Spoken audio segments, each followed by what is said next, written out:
12 o'clock on your Monday afternoon now. Welcome in. It is the Halftime Show. Tyler Head here. I feel the need to almost kind of reintroduce myself, funny enough, because with how chaotic the month of December has been, with days off and with filling in for Bill and all that stuff, I think I've only been on the Halftime Show for maybe like 2 or 3 days or something crazy like that.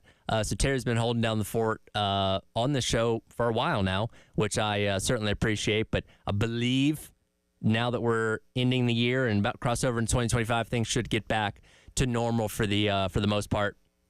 But excited for tomorrow. Obviously, this Cheez Citrus Bowl between South Carolina and Illinois to wrap up what has been a fun season. Right? And last week being Christmas, which, by the way, I hope everybody had a great Christmas and happy holidays on all fronts of, enjoying all that last week and getting set for New Year's Eve coming up tomorrow. I talked to so many family members and stuff that I don't get to see, but maybe once or twice a year. And so many of them asked, like, hey, how was the football season covering South Carolina? And my consistent answer was, it's been really fun. Like, compared to last year, it's been a lot of fun. There were fun moments at times last year, but they were few and far between. This year, it's been just a real joy week after week, especially the back half of the season, where South Carolina has won 6 straight games, where we've seen Lenore Sellers emerge as the quarterback that we all believed he could be. We saw this defense just continue to get better and better as the year went along, to the point where they're playing like one of the, if not the best defenses in all of college football by the time the regular season ended. So many positives have taken place this season. And it all culminates with, albeit not the bowl game you wanted to be in terms of missing out on the college football playoff, but an important bowl game nonetheless. And a bowl game that is, I'd say, equally important to both sides. As we've talked about a lot, Carolina and Illinois are very similar to each other in a lot of ways in terms of the history of success with the program. Both programs have only had 10-win seasons, I believe, 4 times apiece. Carolina's not done it in 10 years, over 10 years now, and or right at 10 years now, and then Illinois has not done it in 20 years since they went to the Sugar Bowl back in 2001. So it's a rare accomplishment that lies ahead of them. And not only that, it's an opportunity to position yourself well going into next season. Of course, for both the Big Ten and the SEC, we know who the top dogs are. In the SEC, it's Alabama and Georgia and Texas and Tennessee and teams like that are thought to be in this upper echelon of the conference. Same thing in the Big Ten, with Ohio State, with Oregon, with Penn State. Teams like that are thought to be head and shoulders better than everybody else. And I'm not saying winning this game for South Carolina or Illinois will suddenly change any of that. But when you talk about the conversations that are going to be had going into the 2025 season, a 10-win Carolina team won a 7-game win streak to close out the end of the 2024 campaign, I think it's going to be thought of pretty highly by a lot of people, especially if we continue to see Lenore Sellers do what Lenore Sellers has done in this game coming up tomorrow. So a lot of reason to be excited. Should just be a fun game, right? You're at a fun venue in Orlando, taking on a team that, while they're not the sexiest from a name standpoint, is one you're not familiar with. So at least there's not the boringness of continuity by playing the same team over and over and over and over and over again when it comes to a bowl. So you'll get something fresh, something different, and hopefully it's a fun game that Carolina can walk out of Orlando with the lifetime supply of Cheez-Its and look ahead to what should be a good 2025 season. But excited for it. We'll get things rolling tomorrow with Gamecocks game day at 10 a.m. Actually, before that, little programming note here, from 7 until 10 a.m., the early game with Bill and Preston will be on. So if you're tuning in at 6 a.m. tomorrow, you don't have Bill and Preston, it's because the early game is going to run right in to pregame coverage. So they'll be on from 7 to 10.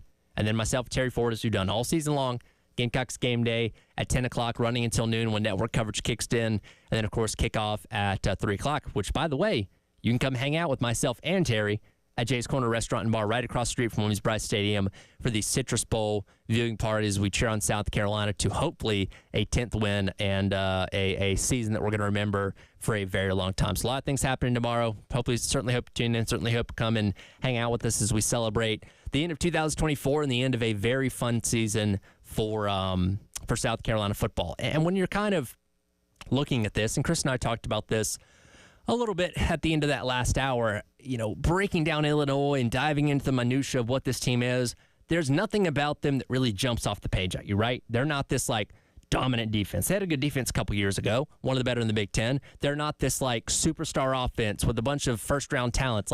They're just an average to good team, and hopefully that spells, a good thing for South Carolina where they can walk out of there with a victory against, a quality to good Big Ten opponent.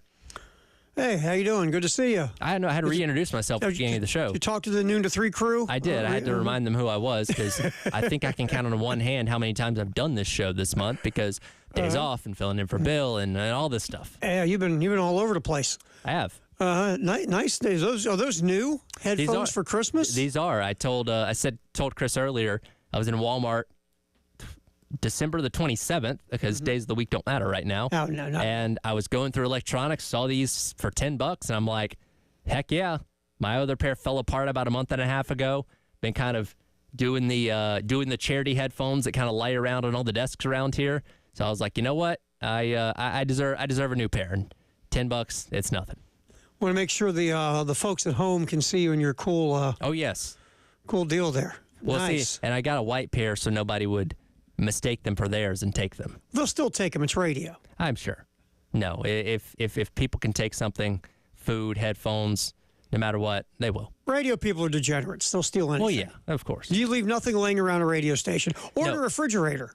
Listen, if you put it in the refrigerator radio station, just consider it gone. It's gone. Yes, it is. It is gone. If you find it later when you're trying to take your lunch break, consider yourself lucky. And you better put your initials on it or your name on it. You better put a padlock on it. Absolutely, because someone will say, "No, I bought the same thing. Bought the same thing the other day. That's my bag. That's my initials. No, those are my initials too." Yeah, then did you ever watch Friends? You end up in a Ross situation. Who ate my sandwich? Yes. You get that. Radio is filled with degenerates that will steal anything that's not bolted down. Very sure. That's what we do. All right.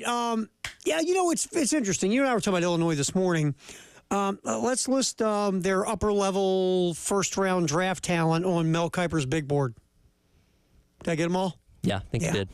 Yeah. Let's talk about, the wow guy on their offense you have to stop and you have to account for that Clayton White is laying awake at night sweating over. The one that is playing tomorrow. Yeah. None playing tomorrow. No. They had a guy. They had a guy that opted out who caught 10 touchdown passes. The next closest to that is 3. Yes, and that guy being Zach Franklin has 7 drops on the year. Yeah. So they're not a team that's going to wow you on individual talent. They're solid to good. They're a solid to good football team. They've won 9 games. Part of that, and again, this is not being disrespectful, it's just telling the truth. Part of that is they did a really nice job beating up on the bottom half of the Big Ten. The Big Ten is a very top-heavy conference. Yes, and Illinois whooped everybody below the big dogs. And it's very similar. Indiana had a very light schedule outside of playing Ohio State. They obviously won all those games, sans Ohio State, and then got their teeth kicked in, the other day playing in the first round of the college ball playoff. Right. Illinois, kind of similar. They still did have to play some of the top dogs, lost those games, but when they could play the easier teams, it took care of them. They went to overtime against a horrid Purdue team. Yes. And they also again, their Had to resume come back against Rutgers. Yeah, that was a goofy end. Remember that goofy end of that game against Rutgers when they really should have lost. So there's a reason why South Carolina is a double-digit favorite. Let's just say it. There's a reason. Yeah. South Carolina on paper is better. Will the paper translate on the field tomorrow? We'll find out. But South Carolina is the better team on paper. And I looked this up real quick also because it's one of the first things I look at whenever South Carolina's playing anybody this year. How good is the other team's pass blocking grades?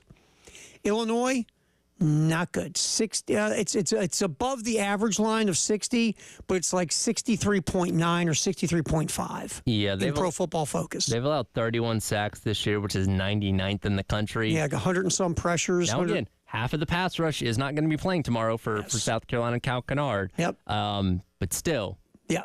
The thought is, I mean, I'm guessing Dylan Stewart's going to get a lot of attention. Yeah, tomorrow. And there comes the question of, okay, well, the goal is going to be to double Dylan Stewart. Does that mean Brian Thomas Jr., Gear, the list goes on and on? Can somebody else come off that edge? Gilbert Edmond come bring that pressure from the other side? And you're not going to fill the shoes of Kyle Kennard, but you can have an impact. Yeah, I mean, look, you're going to be one-on-one. Let's just call it like it is. Whoever that guy is on the other edge opposite of Dylan Stewart's going to get a lot of one-on-ones. You got one guy to beat pretty much all day long. And can you beat him? Because if you can, that's going to help out. That was the problem with Kennard and Stewart for opposing offenses all year. If you doubled one, the other one was one-on-one. Yep. And so you had to pick your poison. Who can be the poison for Illinois on the other side? Because they're going to get a lot of one-on-one opportunities because Stewart's going to get doubled. He's going to get chipped. They don't want Dylan Stewart putting pain upon Duke Altmaier. Listen, we've seen Dylan Stewart wreck doubles and chips and all that kind of stuff, too. So that's not a guarantee he's not going to get there. No, Luke Altmaier he's a little mobile. That's good. He needs to be able to move. Very, again, the word that comes to me with Illinois, just a solid team. Yeah, solid team. They're not flashy. They're not sexy. Nobody's up for major awards. Nope. Luke Altmaier wasn't in the running for the Heisman. They're just a very solid football team, which when you think about Brett Bielema, isn't that just kind of the MO of most of his teams when he was at Arkansas, Wisconsin? Just very solid, capable football teams. They're as exciting as Bielema's haircut. Sure. That's about what they are. They're solid. Altmaier only threw 5 picks all year. They're going to run the ball a lot because that's what Brett Bielema likes to do. And again, look, can they beat you? Sure, they won 9 games. They're a good football team. But I just believe if you look at these two squads, South Carolina's better. Now you got to take that to the field tomorrow, obviously, but you're better. And hopefully that translates to a nice W. Yep. So, but we'll talk more about it, obviously, through the rest of the show about the matchup between South Carolina and Illinois. Lenore Sellers gets a more national stage to show himself off tomorrow. So, that's an interesting thing. Sellers has a game like he's had recently.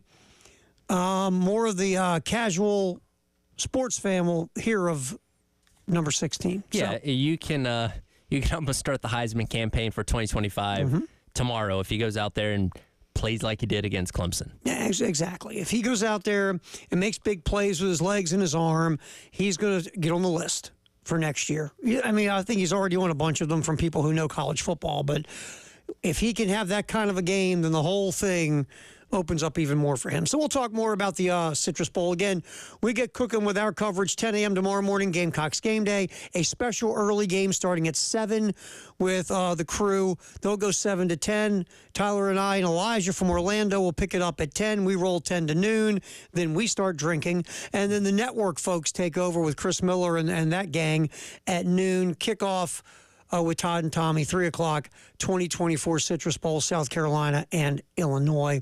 And we'll be at over there on the corner. Yeah, Jay's Corner. At Jay's Corner, right across from Williams-Brice. That's right. We have a viewing party, we'll get there around 2:30-ish or something like that. Obviously, we're going to give away some stuff at the end of quarters. It'll just be fun. We'll have a good time. Come watch the game and hang out with us at Jay's on the corner. All right. Elijah Campbell from Orlando, bottom of the hour, 12:30. Get a report. Bielema and Shane Beamer both talked to the media this morning. We'll get Elijah's thoughts on that. That's coming up bottom of the hour, 12:30. We'll continue talking South Carolina, Illinois. We got some cool, fancy sound over there, Tyler. We'll play some cool, fancy sound from Tyler from the Citrus Bowl. That's next here on the halftime show. That's Tyler Head hanging over there punching the buttons. This is Terry Ford. We go to 3 on the game.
Halftime show. Terry Ford, Tyler Head. We're hanging out here till 3 here on the game. Elijah Campbell will give us a holler from Orlando coming up here in just a few minutes. Get the latest on what's going on with the Gamecocks as they prep for the Citrus Bowl tomorrow against the Fighting Illini of Illinois. All right, Shane Beamer talking to the media. Again, just gave us here's what's going on regarding who's calling the plays for South Carolina, and it's, guess what, the new offensive coordinator. Dow's not with us. He won't be with us. Mike is the offensive coordinator, and will be calling everything in the game as well. I just felt like the longer it went, David, the more Dow was away from Columbia, the less beneficial it was for both sides to be able to call it. But ever since we found out we were playing Illinois, Coach Shula and the rest of the offensive staff, they've been putting the game plan together. Dow hasn't been in Columbia. He came back the Sunday after the championship game, and he hasn't been back in Columbia with the team since. So Mike and the offensive staff, they put the game plan in all along as if they were calling it, and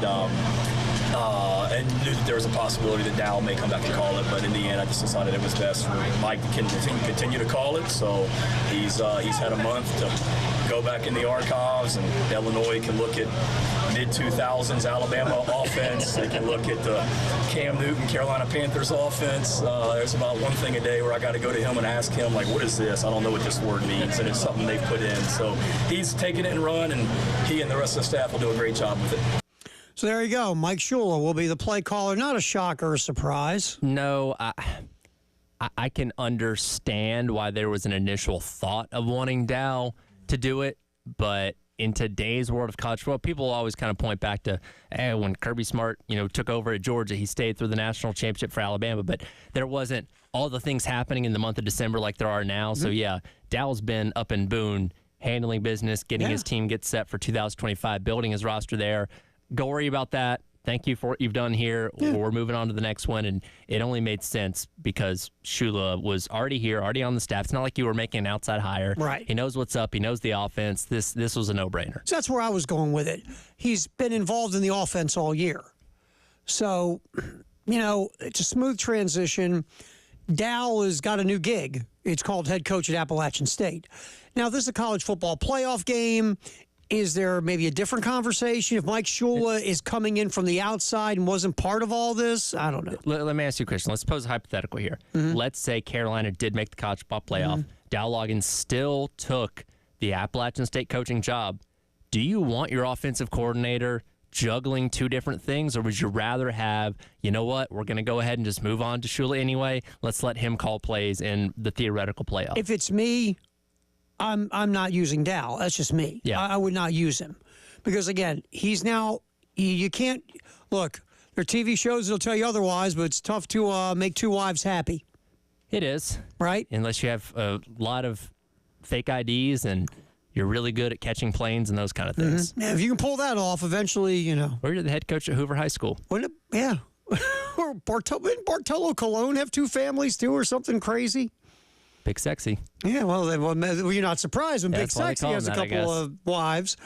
But it's very tough to be able to juggle both those. Now, if it's me, the minute Dow gets the job, hey, congratulations, I love you. Just go be the head coach at Appalachian State. Remember when Lane Kiffin took the Florida International gig and he was still the offensive coordinator at Bama and they were in the college football playoff and finally Nick went, you got to go. Yeah. See ya. You can't. You're not handling this the way we need it from our side. If you can't be 100% committed to what we're doing, it's probably going to serve us better to go ahead and make the change. Okay, so if you're 100% in one place, 100% in another place, what does that equal? 200%. It's not possible. Can you actually pull that off? No, I can't. Ron Swanson on Parks and Rec said, never half but two things, whole but one thing. That's right. That needs to be a plaque. No, it needs to be I cleaned it up for radio, but you get the point. Yeah. Uh-huh. Yeah. My oldest kid loved Parks and Recreation. Anyway, and Community. I love Community. So that's the thing. If it's me, the minute Dow takes the gig, see you bye. Love you. Give me a hug. You did great. Good luck in your new job. And I'm either if I have Mike Shula or not, that's what I'm doing.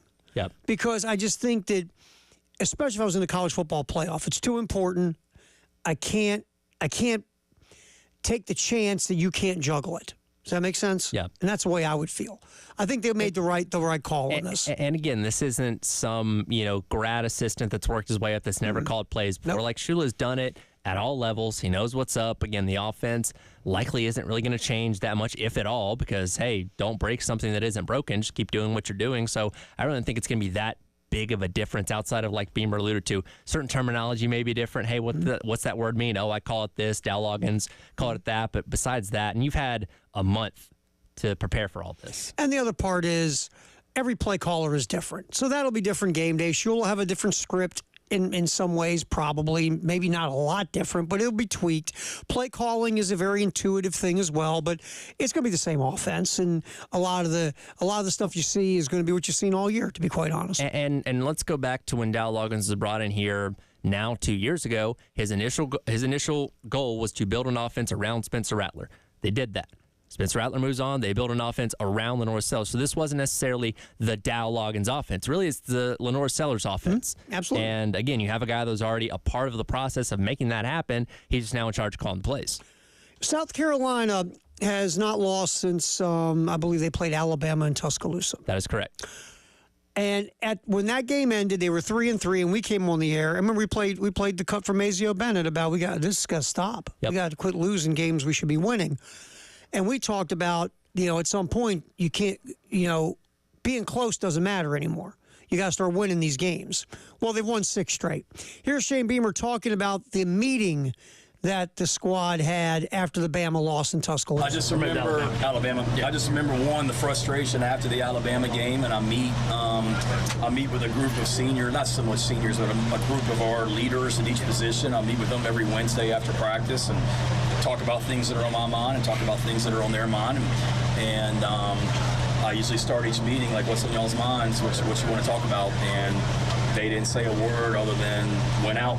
There's no other option. And I think it's Debo and Tonka sit down there on the far end of the table with Boogie, and once one of them said, they all agreed, went out. And I said, okay, that's great to say, but there's some things that we have to perform better. We got to coach better and play better than what we've been doing in some areas for that to happen. And they committed to it, and they've been on a mission since then as well, to not just say it, but to be about it as well, to do it. They did. They sure did. Listen, I think Gamecock Later was the only one sitting at 3-3 that thought they could win out outside of the guys, in that meeting in that locker room. And lo and behold, they did it. And we're sitting here talking about them being one of the better stories in college football in the back half of the year, and you have a chance to win 7 straight and go into the offseason with a lot of momentum. Yeah. Look, they got tired of it. They fell short against LSU. They should have won that game. They fell short against Alabama. Should have won that game. Now you're sitting at 3-3. And we said here that after the Alabama loss, this got to stop. You got to start winning these games, and you haven't been beating these ranked teams, these really good teams. It's been almost 2 years since you had done it. Yeah, now you have to start winning. You just can't go, well, geez, you played them tough. No, that's done. You got to start stacking wins. And that schedule wasn't easy on paper to navigate, but they navigated it to their credit. In the last 6 games, I guess technically Vanderbilt would have been in the AP poll, but at least 3 ranked opponents that you knocked off. Where now it's not even a talking point. So, hey, remember 3 months ago we were talking about they couldn't beat a ranked team. Now they can't stop beating ranked teams. Right. They got this new habit of beating ranked teams. So, yeah, just props to the whole program, the players, the coaching staff, everyone. It was enough. Losing that game to Alabama was enough, because they should have won that game. They outplayed Alabama for the last 3 quarters of that football game. They were the better squad. Against LSU, they were the better squad. And when you lose games and you walk off the field thinking you should have won, at some point you got to turn those into W's. Yep. And to their credit, they did. And so just interesting little insight there from Shane. All right, Elijah Campbell up next from Orlando. A little Citrus Bowl report from Elijah. That is happening next on the Halftime Show. He's Tyler Head. I'm Terry Ford. We go to 3 on the game.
Oh, what are we talking about here, Tyler? I mean, what's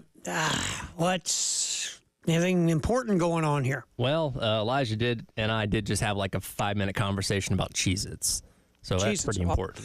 Cheez-Its are one of the greatest foods known to man. I agree. And it's lovely that they have taken to sponsoring. Hey, the Kellogg's Corporation deserves a lot of credit because what we saw at the Pop-Tarts Bowl on Saturday, beautiful. What I hope we see tomorrow at the Cheez-Its Citrus Bowl, hopefully equally as beautiful. Kellogg's knows how to have a good time. Let's have fun. It's a celebration. It's a bowl game. This isn't a playoff game. No. We're not taking this too seriously. We're here to have a good time, here to eat some snacks and have fun. Yes. Me, old school Cheez-It. The other ones are good. I'm fond of white cheddar. That's my second favorite is the white cheddar. It's a good one. I like the old school Cheez-It number 1, white cheddar number 2. But I guess the important thing is what does Elijah Campbell think? And let's get to that. Here in just a second. Oh, not yet. Not yet. We got a fancy intro for you. Oh. Here's a fancy intro. Don't go anywhere till the fancy intro plays. Elijah Campbell, live from the Citrus Bowl in Orlando, covering the Gamecocks. Citrus Bowl coverage on the game is sponsored by Atkins Law Firm, Midlands Landscape and Lawn, and Lexington Discount Homes. Gonna run inside the 20, 10. Lenore Sellers going left side. 5. Touchdown, Carolina. On the game. All right, now we'll get to Elijah Campbell and his deep thoughts on Cheetos or Cheez-Its. I love Cheetos, too. What's up? What you doing, man? It sounds like Terry Ford has skipped lunch if his brain is bouncing around with all these different snacks. Like Cheetos popped in into his brain, too. But really my biggest Cheez-It take is that the Tabasco Cheez-Its are almost as good, if not equal, to the regular Cheez-It. I would say if there's a best, like if I had to say what my favorite non-regular Cheez-It cracker is, it's definitely the Tabasco Cheez-It. Got a nice little kick to it. Look at you, a little Tabasco. I've never tried it. I'm not a... It sounds good. They apparently have a buffalo wing flavor I've not tried yet that Elijah's going to be on the case for tonight.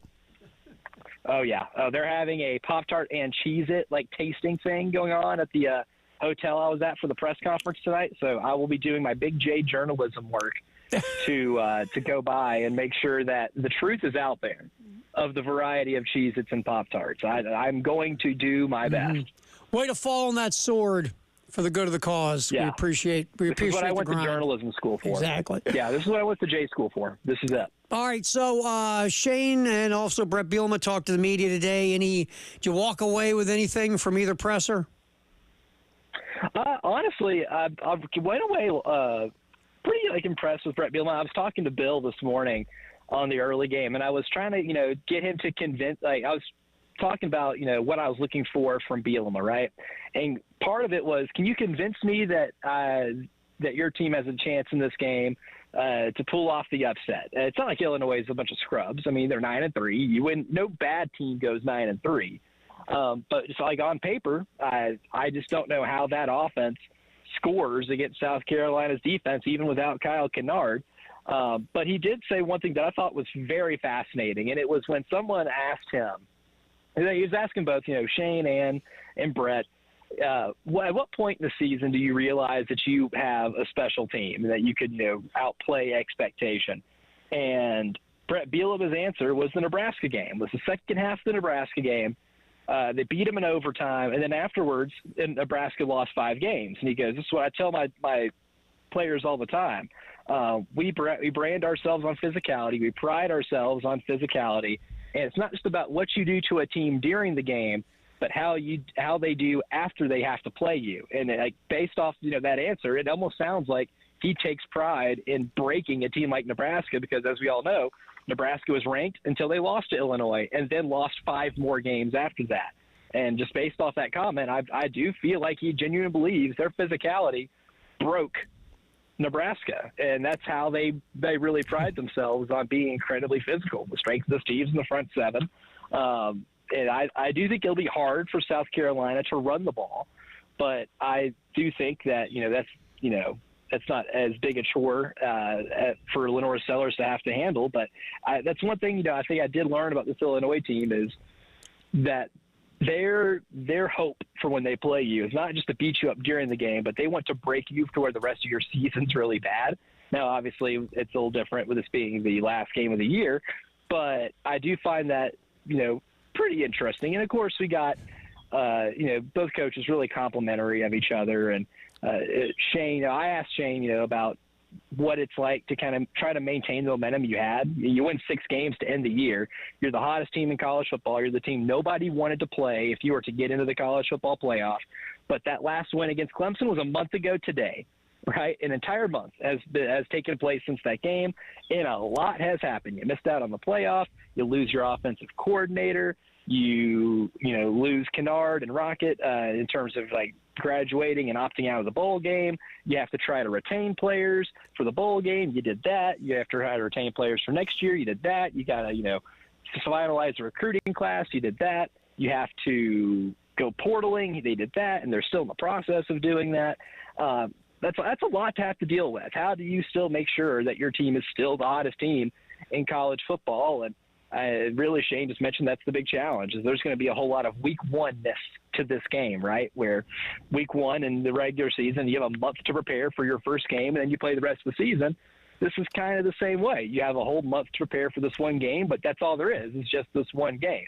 That's one thing I am interested to see is, does the South Carolina team still play the way they did in that 6-game winning streak after having an entire month off? It's funny you mentioned that game between Nebraska and Illinois. I came across this stat. This is according to Illinois, by the way, but they said Luke Altmaier is the only quarterback in the nation with 3 game-winning touchdown passes in the final 2 minutes of overtime in all of college football this season, referencing the Purdue game, the Nebraska game, and their comeback against Rutgers. And especially without having Pat Bryant tomorrow, their leading wide receiver, it's really seemingly going to take Luke Altmaier playing at an even higher level than he's already played this year if they're going to want to beat South Carolina, which, of course, is easier said than done.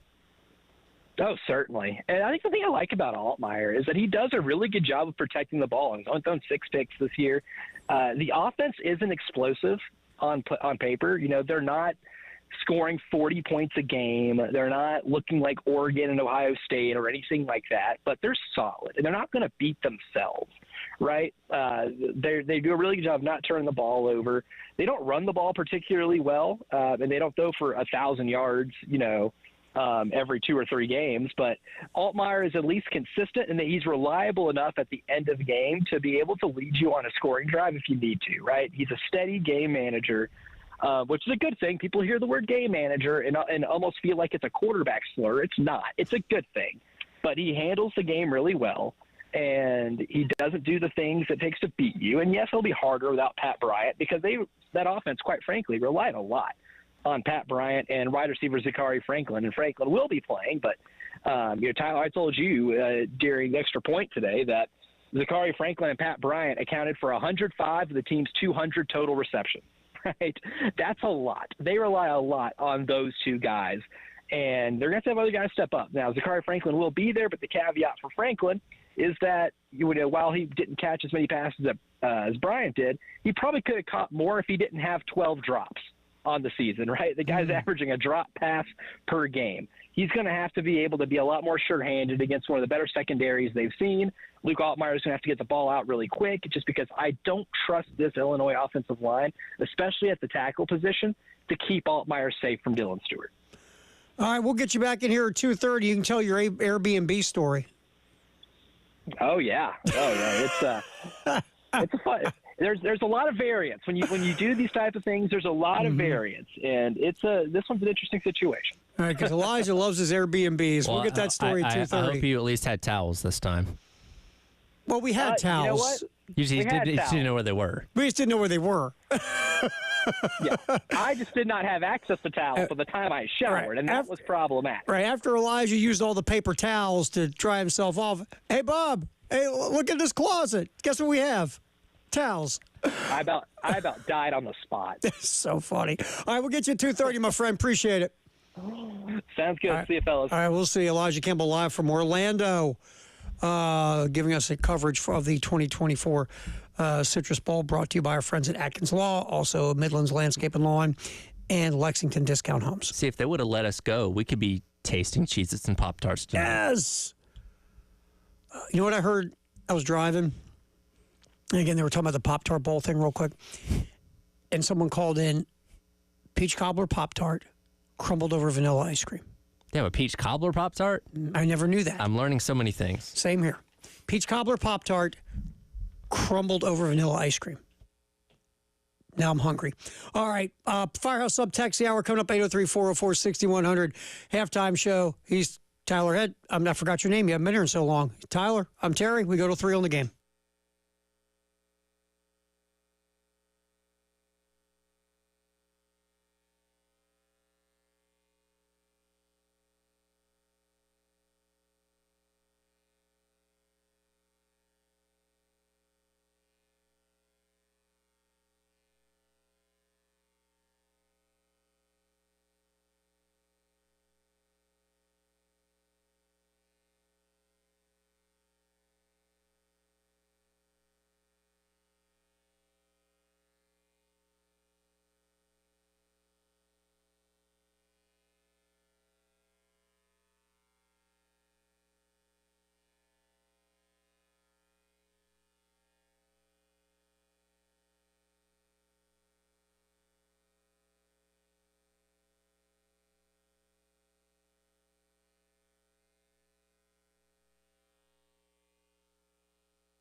Time to get our Firehouse sub text the hour at 803-404-6100. What do you got there, Tyler?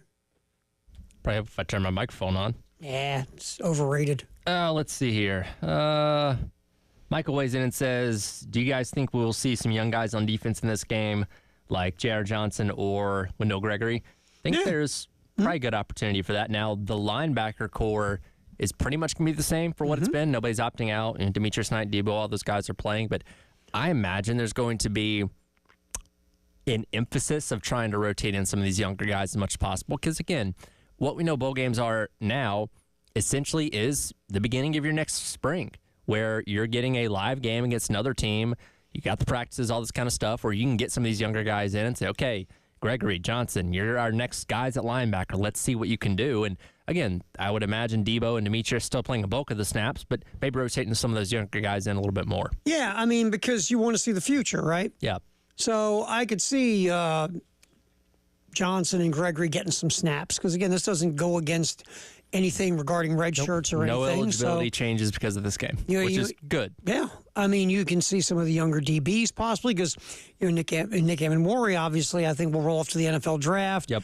You're going to need a new corner. I mean, Vakari Swain feels like next man up at corner. We'll see. Yeah, I think you're going to see young guys on both sides of the ball. I mean, another part of this is, and we haven't talked about it, is, if you can get some type of margin where you're ahead, do you play some of these young offensive linemen? You're losing the guts of your offensive line, my man. Your center and both your guards are gone. So you're going to play some young offensive linemen in this game or rotate them in. I know you need continuity on the O-line, but do you rotate them in at all so they can get some run in this game? I don't know. But it's going to be interesting. The running back situation also with Oscar Attaway and Juju McDowell, but how about our guy we want to see from South Carolina State? Oh, Jordan Howell? Yeah. I'd like to see him get some reps. Yeah. I like him. What little bit we've seen of him, I like him. The few glimpses we've seen have been positive, and I brought this point up earlier. It can also kind of have the connotation of, especially for a spot like running back, where you think, okay, you probably feel comfortable-ish with Attaway and Howell, and you assume you're probably still going to get out in the portal. And this isn't a great Illinois run defense. Let's say Carolina goes out there and struggles to run the ball against these guys. Then you're saying, maybe we do need a true bona fide RB1 out of the portal now, as opposed to just bringing somebody else to work in the rotation for what you have. So this can also kind of change your approach of what portal needs you still have left after this.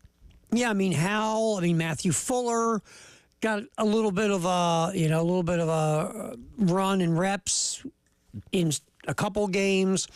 You gotta, and look, this isn't the end all be all, obviously, but it'll be nice to see a Howell and also see, a Fuller, in a game like this.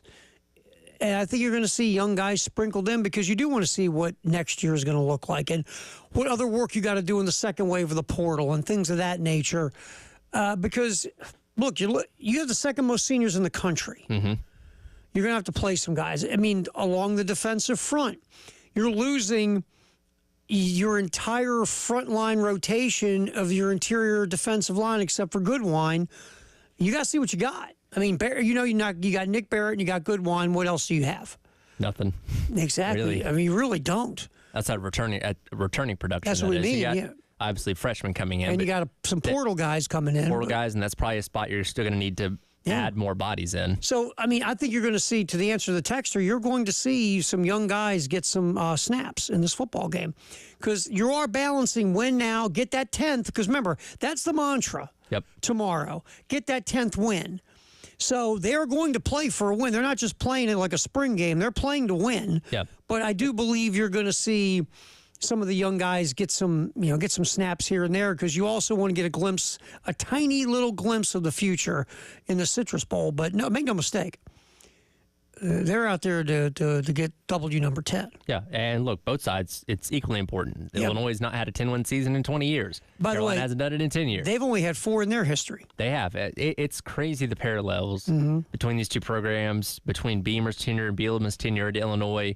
These two programs are alike in a lot of ways, and that hopefully means a good game tomorrow. Well, it's funny. Illinois, since the turn of the century, has only been to like 5 or 6 bowl games, but 2 of them are big-time bowl games, Sugar and the Rose. That's right. But so they haven't been to many, but when they've gone to them, they've gone to some good ones. They're good. And it's interesting. Every now and then they pop up and have a wow year, and then they kind of go hide in the weeds, and you forget about them. Yep. So this would be their 5th 10-win season if they pulled it off, just like South Carolina would be their 5th if they pulled it off. So Right. very interesting what we have going on tomorrow in the Citrus Bowl.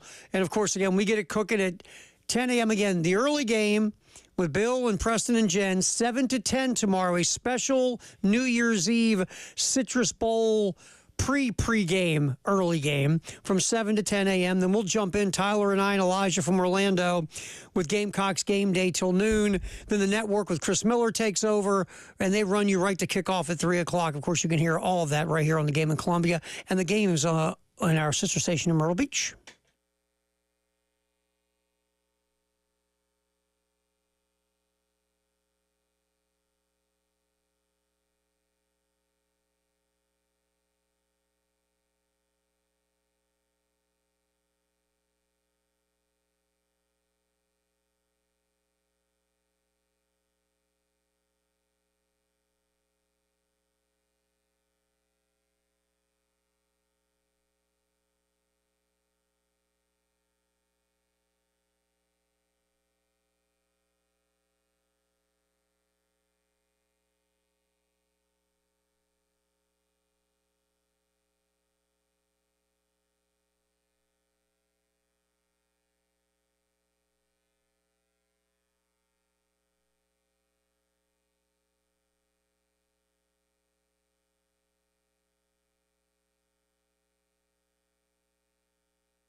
Halftime show. Terry Ford, Tyler Head. We go till 3 here on the game. 803-404-6100. That is the Love Chevy phone line and the Firehouse Sub text line. Obviously, yapping a ton in football in the 1 o'clock hour, sponsored by Atlantic Windows and Doors, about the Citrus Bowl tomorrow. You can hear it here on the game in Columbia and also our affiliate in Myrtle Beach as well. Illinois, as we talk about them and you scan stats, and I'm going to give David Derrick credit. He printed out a lot of stats. Dave usually prints out, pictures of Larkin Poe. He's expanding his horizons. He was on our buy or sell today. Really? Yeah. Actually had some good stats with that, too. Oh, so Dave's losing his mind. He is. He's a new person. You think you usually have to wait till January 1st to change yourself. You think he had what was that Christmas Carol thing? Like he was visited by 3 ghosts? Maybe. Changed his life? No more bah humbug? Dave actually likes sports now? There's a first time for everything, I guess.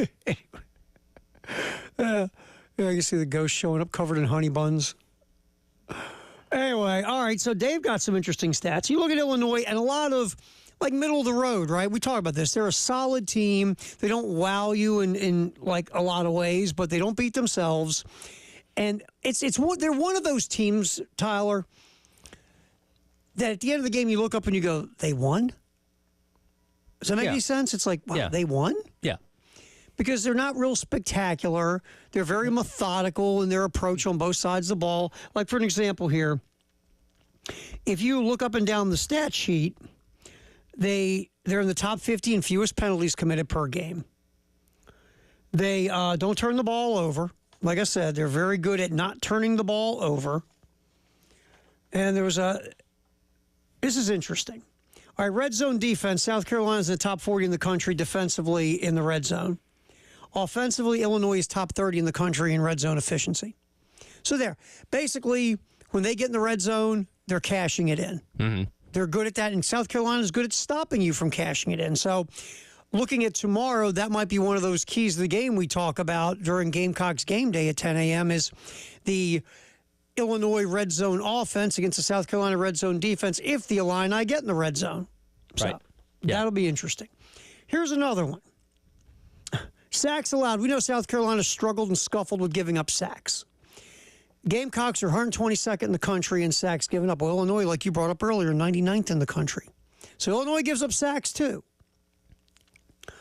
Another interesting one I saw here where it came to, where'd it go? Like defensively, Illinois middle of the pack, 72nd. Total offense, Illinois 90th, while South Carolina's 15th in total D, 48th in offense. And obviously the South Carolina offense really got going in the second half of the year. So just when you look at Illinois, a lot of middle of the pack stats. Whether it's scoring offense, scoring defense, they're 40th, so they're above average there. South Carolina's 14th. Illinois running the football, 79th in the country. Rushing defense, 72nd in the country. So passing yards allowed, Illinois 73rd. Passing yards a game offensively, 83rd. You get the gist here. Yeah, again, just kind of middle to average in most categories. They're your friend in the group. That's not the most popular, but they're also not the least popular. They're there. And again, when you talk about the Big Ten, which is a very top-heavy conference, they're not Ohio State, they're not Oregon, they're not Penn State, but they're also not Purdue. They're also not Northwestern. They're just perfectly kind of positioned in the middle of that conference, which isn't a bad place to be because, again, you can go 9-3 with, that kind of schedule. They're just not spectacular. Your friend analogy is great. It's that friend that you're out somewhere and like an hour or two in, you turn around and go, hey, when did you get here? Yeah. It's the friend that when all the other friends leave, you don't want to be stuck with them because you don't really know what to talk about. Right. Because he's around, but we're not really good buddies type of thing. You know what I mean? It's not the guy that walks into the party and everybody goes, ugh. Yeah, but it's not. He's not the life of the party either. He's just there. He's there. He's there. He's all right. He's the filler for the group. Right. Or when you were in your early 20s and you were going out with your friends, you said, hey, what's his name again? Why don't we invite him? Why? We need somebody to pitch in to help us buy beer. Yeah. Or, hey, we need a DD. Exactly. Let him do it. Exactly. So that's Illinois. That's who they are. But it's a team, though, if you make mistakes, you're going to lose because they don't turn the ball over a lot. You can't be handing out turnovers to everybody. And South Carolina, much more penalized team than Illinois. Yeah. You can't get the dumb penalties and things of that nature. Well, and I brought up the stat earlier, and this is according to Illinois, that Luke Altmaier's led 3 comebacks this year in the final 2 minutes. So if they're within a score and they've got the ball, with a minute and a half, 2 minutes to go, they're a team that's well-versed in leading comebacks and winning games. So you got to make sure you keep that out of their hands at the end of the game. Remember, we had that same conversation about Missouri. Yeah. You looked at Missouri's stats and numbers all year long, nothing special, nothing wowed you. They did one thing well. They found a way to win games late. And when you play teams that find ways to win games late, they have that confidence if they got the rock on the last drive and it's a one-score game, they can go tie it or go ahead. We saw it in the Missouri game. Who came back and scored before Sellers and South Carolina had the drive? The burden. Missouri found, even though they were down big for a while, Missouri found a way to come back and take the lead late. Carolina has also found a way to come back and make those things happen. So this could become a who has the ball last type of game. And that's benefited the Gamecocks a lot. It has. In the 6-game win streak. Taking advantage of moments in the fourth quarter of games. So it's just a very interesting matchup. And that's one thing Illinois does really well is they hang around and then find a way to stumble into a W. When was the last time you had more than just a passing thought about Illinois football? I'm just curious here. Because, again, they're a team that, when you see that you're playing them in a bowl game, it doesn't, excite you, but it doesn't bum you out either. Again, and they've very much mirrored what Carolina's done the past couple of years, but, how often do you think about Illinois football? You don't. You just, not to be mean, I mean, they're a basketball school. I mean, they're not really even a football school. You acknowledge that they're in the Big Ten. Yeah, and they play football in the Big Ten. And like we said, they've only been to 5 or 6 bowl games since the turn of the century. But when they pop up and have a good year, typically it's really good. They went to the Rose Bowl. I think Ron Zook was the head coach. Juice Williams at quarterback. Yeah, back Juice then. Williams. It was fun to watch. Yep. And then they went to the Sugar Bowl. That was the last 10-win season back in 2001. And it was, I could picture the head coach in my Ron Turner. Ron Turner was the head coach, former Bear offensive coordinator. So, but between that and there's not much. There just isn't with Illinois football. I think the people in Illinois, Saturday they go shopping so they can watch the Bears on Sunday. Well, it hasn't been too fun this year. No, they've been shopping all weekend. So, yeah, I mean, they're just not, you don't think about them football-wise at all. That's why, it's very rare to see them even in a conversation. And, I mean, so credit to Brett Bielema. Look, Brett Bielema's style fits the Big Ten. No, it's the rugged football in a phone booth. We're going to, punch you in the mouth for 4 quarters type of things. That's what his Wisconsin teams were like. That's what his Arkansas teams were like. How'd that go in the SEC, by the way? It didn't go quite as well. It didn't go well in the SEC. No. But that seems to be the mentality is taken back to the Big Ten in Illinois. His coaching style perfectly fits the Big Ten. I mean, he's not going to be beating the big dogs in the Big Ten with this philosophy, but you get the right schedule. You're going to be a solid level 2 program in the Big Ten. You can beat up on the level 3 and 4 programs in the Big Ten, and you can pull 7 to 9 wins and go to bowl games, and who knows? They're the program that occasionally will pull the big upset. Mm-hmm. Like that is kind of what a Brett Bielema type school says to me. I get it. He took 3 straight, Wisconsin teams to Rose Bowls, but they had losses they shouldn't have had earlier on in those seasons, it seems like, for the most part. But this seems like an Illinois team that, again, there's not a lot of pressure on him either, which is why I'm sure he took the job in addition to however much money they were going to pay him. Because, if you win 8 games at Illinois, phenomenal. If you go 6-6 and make bowl games, great. If you're 9-3 and playing in the Citrus Bowl, that's fantastic. You know what I mean? So they are... I think they're coming into this game pretty loose. Now, yes, they want to win 10 games just like South Carolina does, but there's not a lot of pressure on them. Keep us interested until Midnight Madness when hoops start, because that's what they care about in Champaign. They've been to Final Fours at Illinois. Yeah. So, it's great basketball prestige, and football's just kind of been there. And much like we talk about South Carolina with, the ascension of Coach Beamer, is this the ascension of Illinois football? Is this kind of the starting point of them perennially being 9, 10, 11-win team, being in the playoff, taking down the Ohio States, taking down the Penn States? I don't know, but much like we talk about South Carolina's momentum, if they win this game, they're carrying a lot of momentum themselves into the offseason. And, look, the college football playoff format will change. Obviously, at some point, I think we all agree it'll go to 16. I think it's probably going to change for next year in a lot of ways. Well, I mean, and we know that the way you see teams has to change. Oh, without a doubt. This thing is ridiculous this year. But that being said, what an Indiana does, what an SMU does, what an Arizona State does, it gives you, if you're in a Power 4 league, it gives you a roadmap, right? Yes. It gives you the hope that if you are a level 2 program in those conferences, not the blue blood behemoth, but that next level, that you can go to the college football playoff. South Carolina sniffed around the college football playoff. They were right there on the door. Indiana was in. Regardless of what you think about it, Indiana was in. Arizona State won the Big 12. Picked 12th out of 12 teams, by the way. SMU, first year in the ACC, played in the college football playoff. The roadmap is there for you, and the hope is there for not just South Carolina, but Illinois. Illinois' got to say this. Hell, if Indiana can do it, we should be able to do it, right? Yeah, why not? So that's the thought process now in this new world of an expanded playoff. Is you see now, you see the door. The door's cracked open. Look, different levels for everybody, right? But the door's cracked open for a lot of schools who never would have thought they could get there. Yeah, and again, through the entire theme of college football now, where it used to be, hey, got one loss in October and another loss in September, your season's over. Well, now it's not. Now you can continue to have losses and still play for an opportunity. And Bielema was even making a case for Illinois a couple weeks ago when it came to the playoff rankings. Now, again, his argument doesn't hold up as well because they didn't have any quality wins on their schedule. But still, that's a team that went 9-3 in the Big Ten, which is nothing to shake a stick at no matter how good or bad those opponents are. And, yeah, again, two programs are trying to position themselves to take that next step in the tier of their conferences. All right, South Carolina only had 2 opt-outs for this bowl game. Obviously, Kyle Kennard and Rocket Sanders. I totally get Kennard. I do. You're going to be a second-round, possibly low first-round pick in the NFL draft. I get Rocket Sanders. He's had injury issues. Last time I checked the running back position, you get hit a lot. You want to now go get prepared for the NFL draft. I think Rocket Sanders is a day 3 pick at best. That's who he's going to be. And could him going off against Illinois, running for $175 change his draft stock? Probably not. So his idea is I want to stay healthy. I want to go get ready for the draft. Kennard's like, I'm going to be a second-round pick, hopefully a first-round pick. I go get ready for the draft. Totally understand. But only 2 opt-outs for South Carolina.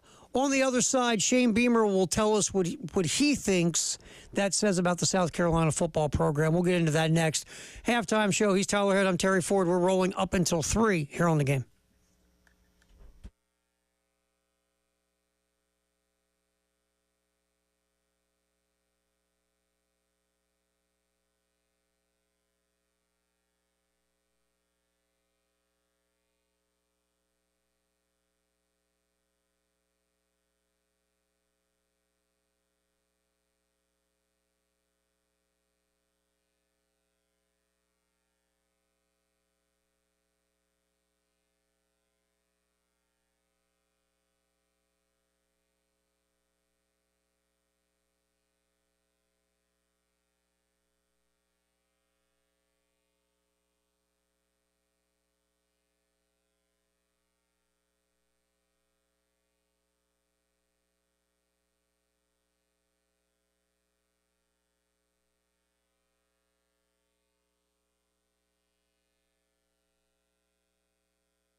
Talking tons of Citrus Bowl here during football in the 1 o'clock hour, sponsored by Atlantic Windows and Doors. Terry Ford, Tyler Head, as we roll the halftime show till 3 on the game.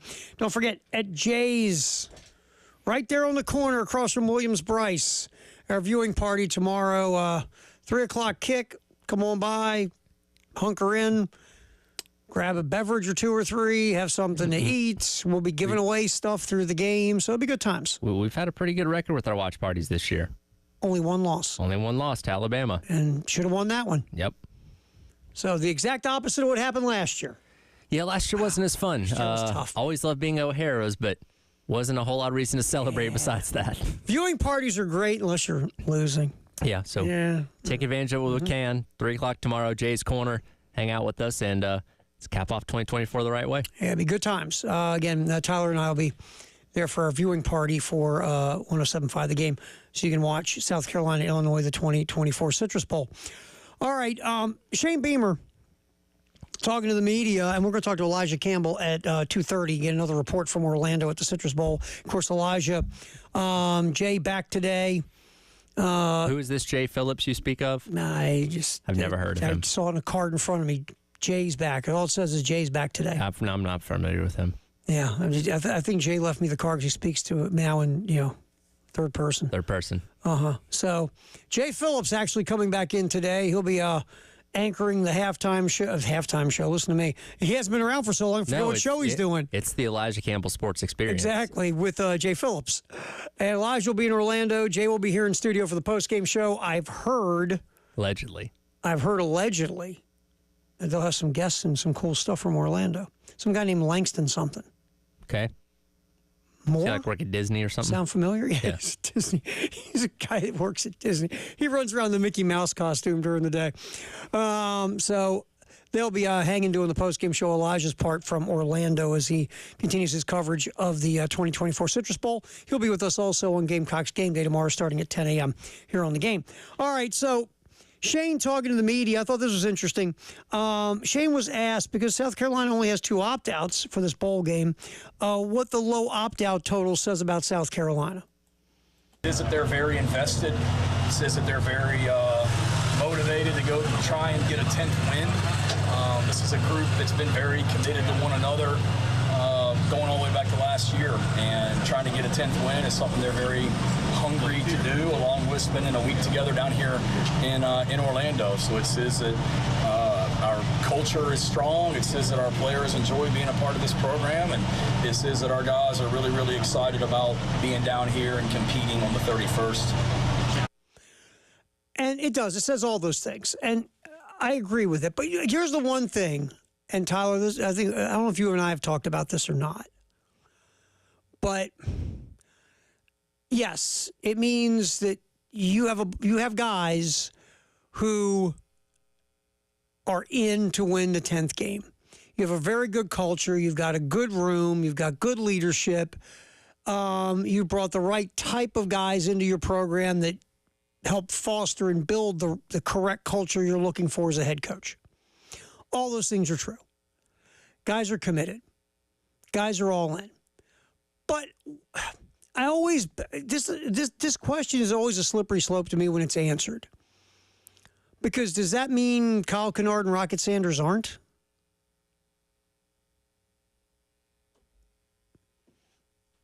I say I just can't.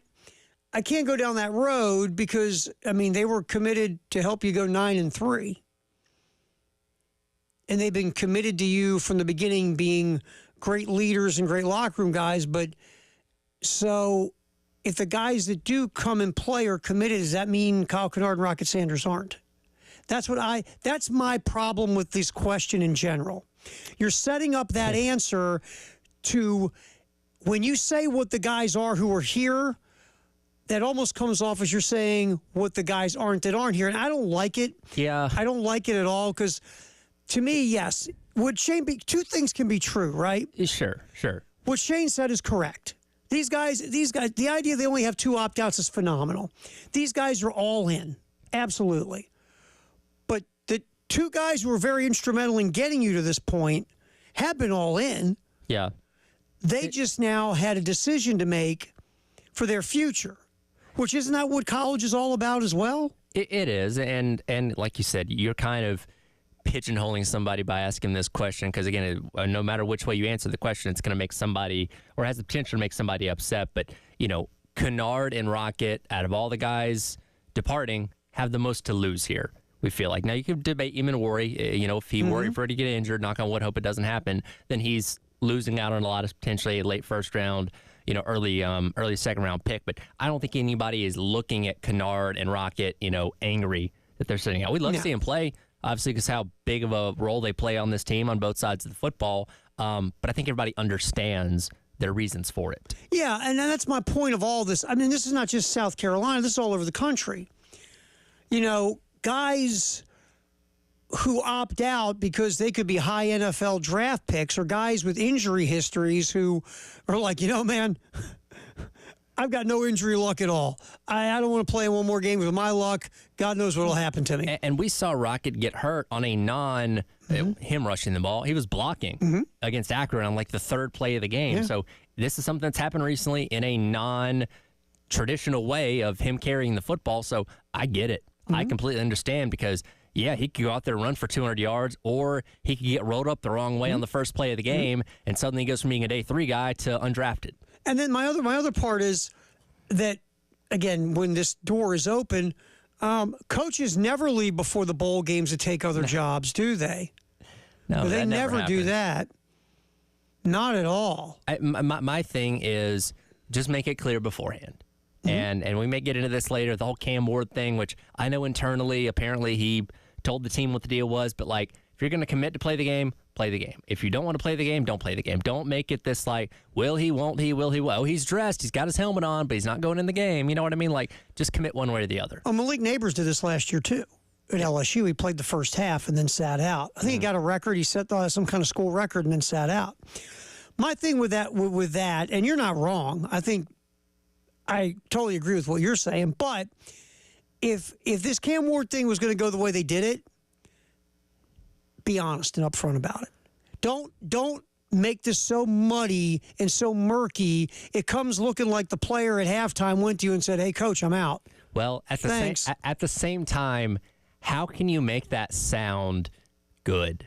If you're Mario Cristobal going into this game, telling the media or whatever, hey, Cam Ward's only going to play the first half of this game because we think he can get this record as soon as we hit halftime. If he's gotten to that point, he's done. The optics of that sound terrible. Well, there's no good optics here. That's the point. If you don't tell anybody, you almost push the player under the bus. Sure. And then the post game, this is what I guess my biggest problems with the post game. Well, the conversations were private. Just tell the truth now. We before the game, Cam Ward and I sat down. And I knew clearly he was playing the first half at the most. Yeah. We knew it. He didn't pull himself out of the game. He didn't look at me and said, Coach, I'm done because I'm really jonesing for a hot dog. No, this was what was going on going into the game. This was the plan. Why don't you say that post game? Because now you've made this look bad on the player. Sure. Not you. And again, good leaders man up. If you're Mario Cristobal, that's where you man up and say, look, this was the plan. If you want to say I should have said something, I understand, but really there's no win in saying it or not saying it. But I just want you to know clearly that we knew coming in that this is how it was going to go. Give off, let everybody know to not catch you by surprise. Yeah. That, going into the halftime, oh, crap, we got to get Emory Williams ready to play quarterback. Right. No, he was ready to play. This was agreed upon beforehand. But again, like I said, there's no good way to make this sound good. And that's the thing about it. But at the end, when it's all over with and all said and done, just be straight up and tell the truth. And that way you don't make your player look like the bad guy. And that's what's going on here. Sure. Cristobal should have made it clear that he knew what was happening in the postgame. And look, again, however you want to handle it pregame, plus there's a competitive advantage if I don't say anything. Yeah, that's true. And so all those things, okay, fine. But when it's over, just be honest. Yeah. And say, we knew this was the deal. And that's my problem with this whole situation is, you can praise the guys that are playing. That's great. And they deserve praise. I get it. Guys made a decision. They made a decision to stay with the course. But the guys who don't for a certain reason. And it's not because they're not committed to you. It's because they've got to balance their future. and that has to be a decision to be made. So I just think that question always it just can lead to bad stuff. Yeah, it's tricky. Yeah, it's very tricky. All right, there used to be a wide receiver coach at South Carolina in the offseason who then was a tight ends coach and then wasn't with South Carolina anymore. And he landed at, where'd he land? I believe Illinois. Oh, let's talk about that guy coming back. Shane Beamer has some thoughts on Justin Stepp next. It's a halftime show. Football in the 1 o'clock hour. Sponsored by Atlantic Windows and Doors right here on The Game.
And welcome back in. It is the halftime show.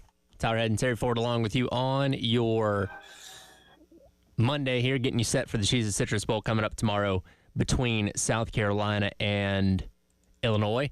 And as Terry mentioned at the end of that last segment, there is a small, I guess, underlying story within this game, and that being the Justin Stepp situation with him now being the wide receivers coach at Illinois after spending the last couple of years at Carolina. Of course, back in the spring, it seemed like a roulette wheel when it came to the wide receivers coach for a couple weeks there because it was Stepp. James Coley came in. They moved Stepp to tight end. Then Coley left, and you eventually settled on Mike Furrey, and everybody's obviously been been pretty pleased with that. But Justin Stepp did go to Illinois, and a lot of people did wonder. There's maybe some upset feelings about the fact that he got moved out of the wide receiver coaching spot here at Carolina, which is something that he very clearly wanted to continue to do, move to tight end, and then obviously sought the opportunity at Illinois instead. So here's Coach Beamer the other day talking about the elephant in the room, I guess, of Justin Stepp being on the Illinois staff. Yeah, Justin was one of my first hires when I got hired here. And I think a lot of him and his wife and both kids are awesome. I miss seeing them. I miss seeing them more than I do Justin. And seeing them running around the building, and I miss his son coming in my office and trying on all the football helmets in my office as well, and bringing Chick-fil-A up there for lunch. No, I miss those. But I'm happy for Justin. I made a decision to move him to tight ends last year. I thought that was what was best for our program, and thought it would be really good for his development as a coach. And he didn't necessarily agree and wanted to coach receivers, and I certainly get that. And I think it's been a win for everyone. I know Coach Beamer was very excited about Justin. He's done a great job with that receiver group, and we're extremely excited about Mike Furrey and what he's done with our receiver group and the way that he's recruited in that position also. Well, I mean, and look, Shane said it. I mean, he wanted to move Justin Stepp to tight ends coach. Justin Stepp really didn't want to be the tight ends coach. He wanted to be a wide receiver coach. So, I mean, I don't know if Justin Stepp looked at that as a clear demotion or it's just the idea, look, I'm a wide receiver coach. That's what I do. But Justin Stepp did not want to be the tight end coach at South Carolina. And that's okay. You got to do what's best for your own career path. And so Justin Stepp left to go to Illinois. And he got to be wide receiver coach, and that's what he wants. And it worked out well for South Carolina. Mike Furrey came in. Look at the recruiting class with wide receivers that Furrey helped put together. 3 4-stars, a high 3-star, and then another high-level recruit out there in Donovan Murph. Unless while I was away for a week, he committed, and I was off the grid, man. So, it worked out for Justin Stepp. It worked out for South Carolina to get Mike Furrey, and also you bring in Sean Elliott, who's now taking care of the tight ends and the run game coordinator. So everybody got what they wanted out of the deal. So it worked out well. And I remember when, Stepp left, there was a lot of, look, Stepp's a local guy, and it's just human nature. When one of your own leaves, in whatever circumstance, people looked at it with whatever their thought process or opinion was on it or agenda, there was some heat, there was some shade being thrown about letting Justin Stepp leave or moving Justin Stepp to tight end coach, which led to him leaving or whatever the case. There were people who said, Shane just moved Stepp to tight end coach, so Stepp would leave. And there's no evidence of any of that. But it worked out for everybody. Again, Justin Stepp's a wide receiver coach, which is what he wants to be. South Carolina with Mike Furrey and Sean Elliott handled the wide receiver and tight end rooms. And obviously Furrey showing his chops as a recruiter. You've seen the wide receivers develop as the year has gone on, especially Nick Harbor. Nick Harbor, the last month of the season, started to look like a real SEC-type wide receiver. So hopefully that development will continue under Mike Furrey. And Josh Simon led the team in receptions at tight end. And, of course, Sean Elliott, very instrumental in helping put together the run game for South Carolina as well. And those two guys, former head coaches on different levels, but former head coaches. So, again, it worked out for everyone. And, again, but the mechanism started it when Shane Beamer decided he wanted to move Justin Stepp to the tight end room, but he wasn't bringing in Mike Furry. Remember, it was old Coach Cooley was supposed to come in. And then Cooley pulled the okie doke and went to Georgia. And then Shane had to take a step back and go hire another wide receiver coach. So, but again, it all worked out for everyone. And Gamecocks, nice 9-3 season. Some wide receivers seem to be developing. Really nice haul in recruiting on wide receivers. Things are being handled well from a run game perspective as the season went on, and also from the tight end room. And look, part of the run game, let's be fair here. One of the reasons why the run game has gotten so much better this season, A, more of a commitment to the run offensively, and two, you had two tackle-breaking machines in Rocket Sanders and Lenore Sellers. I mean, those dudes are breaking tackles all over the place. The offensive line, did they start to get better as the season went along? Yeah. But there was a lot of work being done by the ball carriers to evade defenders, break tackles, make something out of nothing, and things of that nature. Make no mistake. But, so, Justin Stepp at Illinois is the wide receivers coach, and South Carolina made things work with Furry and Elliott, and everybody's happy. Everybody lived happily ever after. It's football in the 1 o'clock hour, sponsored by Atlantic Windows and Doors. Terry Ford, Tyler Head, appreciate you hanging out with us here on the game. Again, college football playoffs get back underway tomorrow night. Boise State, Penn State, a game in the Fiesta Bowl. And we're going to go over all these games and try to get them in today. Don't get me wrong. I'll say this out loud. I am rooting for Boise State. Believe me. I do not root for Penn State. I don't hate them because, again, I don't waste time hating football teams or teams in general. I just would rather see Boise State win. I like the Broncos. I worked in Boise for a year. And I've said this on the air before. I was doing national radio when the Sandusky thing happened. And I know it's a certain number is not the majority, but there was too many of them. Penn State fans, Penn State alum, trying to twist and turn and try to take up for anybody connected with any of that garbage. And dealing with that and hearing from those folks makes it very difficult for me to want to see them win anything in State College. I'm sorry, that's just the way I feel. If Boise's going to win this game, they're going to have to score a lot of points, and that's going to be predicated a lot, I think, on Ashton Jeanty and continuing to have the success he's had on the ground. Boise State 109th against the pass this year, and look, Drew Aller is not, a Heisman Trophy caliber quarterback, but he's good, and he's taking a step forward this year, and they shouldn't have any problem carving up the secondary for Boise State. So the Broncos on offense going to have to score pretty much every time they have the ball if they want to hang in this thing. You know what's weird about Boise State's bad pass defense is they are among the leaders in sacks. Yeah, it's weird. It's a very weird thing. Usually if you're getting after quarterbacks, your pass defense is pretty good or at least solid. Right. That's not Boise State. If they don't sack the quarterback, the opposing quarterback hits plays.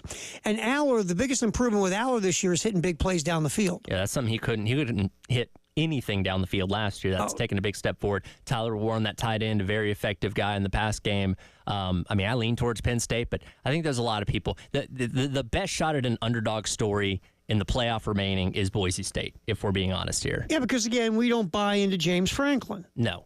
And look, to be fair, just because James Franklin and Penn State at home beat a team they were supposed to beat, that doesn't mean all of a sudden you're a big game hunting James Franklin. Have you ever seen that meme?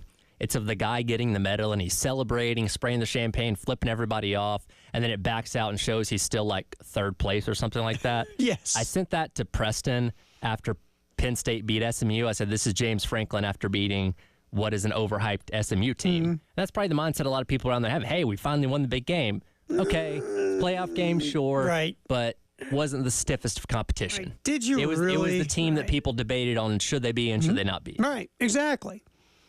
And so let's hold that parade for James Franklin. But here's the thing. Penn State's path is one of the easier ones in all of the college football playoffs. Absolutely. So they shouldn't lose this game. No. Here's my thing with Boise State. I think Penn State will put 40 guys at the line of scrimmage, just slow down Genty, and force Maddox Madsen to beat them, the Boise State quarterback. I don't think Maddox can do it. I don't think so. I don't think Maddox Madsen can throw the football and beat Penn State. I think that's where the Nittany Lions win this game. Yep. I just do. All right, Firehouse Up, text the hour, 803-404-6100. That is next here on the halftime show as we roll football in the 1 o'clock hour right here on The Game.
All right, time for our Firehouse Subtext, the hour, 803-404-6100. Gunnar Stockton looks like 30 years old. He looks like an accountant. Okay. Have you heard about what he drives? What? There's a lot of buzz and excitement around Athens because as opposed to a Lamborghini that Carson Beck was wheeling around Athens, he drives a square body F-150 with roll-up windows, and I think the heat and AC don't work. Really? That's a Georgia quarterback for you. Roll-up windows. I haven't seen roll-up windows in...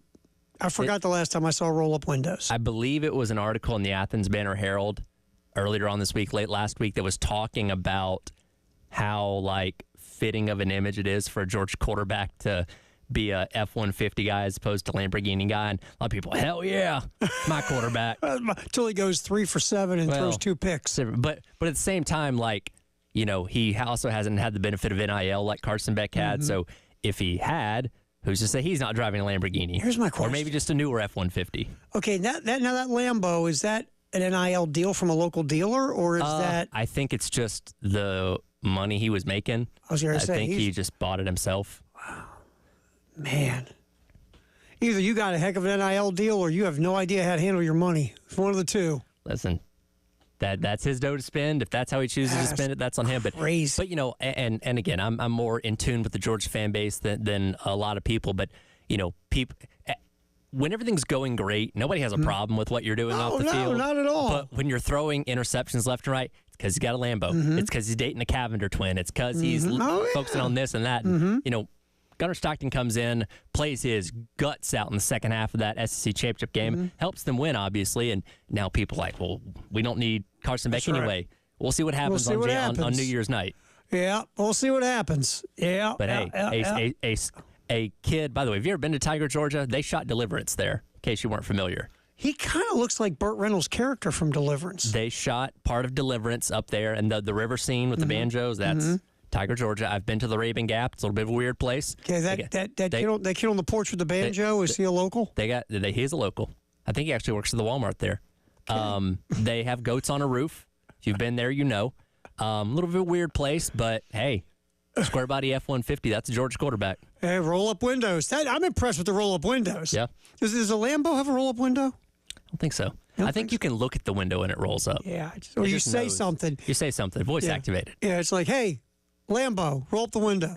But no, again, just from an observationalist standpoint, it's been funny to see the discourse people have. Sure. That's my quarterback. Well, if Gunnar Stockton goes out and plays his guts out again and Georgia wins, hey, see, we need a quarterback like that here at Georgia. By the way, he'll be the first ever quarterback to make his first start in a playoff game. I know. They just ran that on the Cardale ticker. Jones started that Big Ten championship game. That's right. That was his second start was a college football playoff game. What they did to Wisconsin's illegal in 47 states. Yeah, and it was rated R. It was. That game was rated R for extreme violence and disturbing scenes.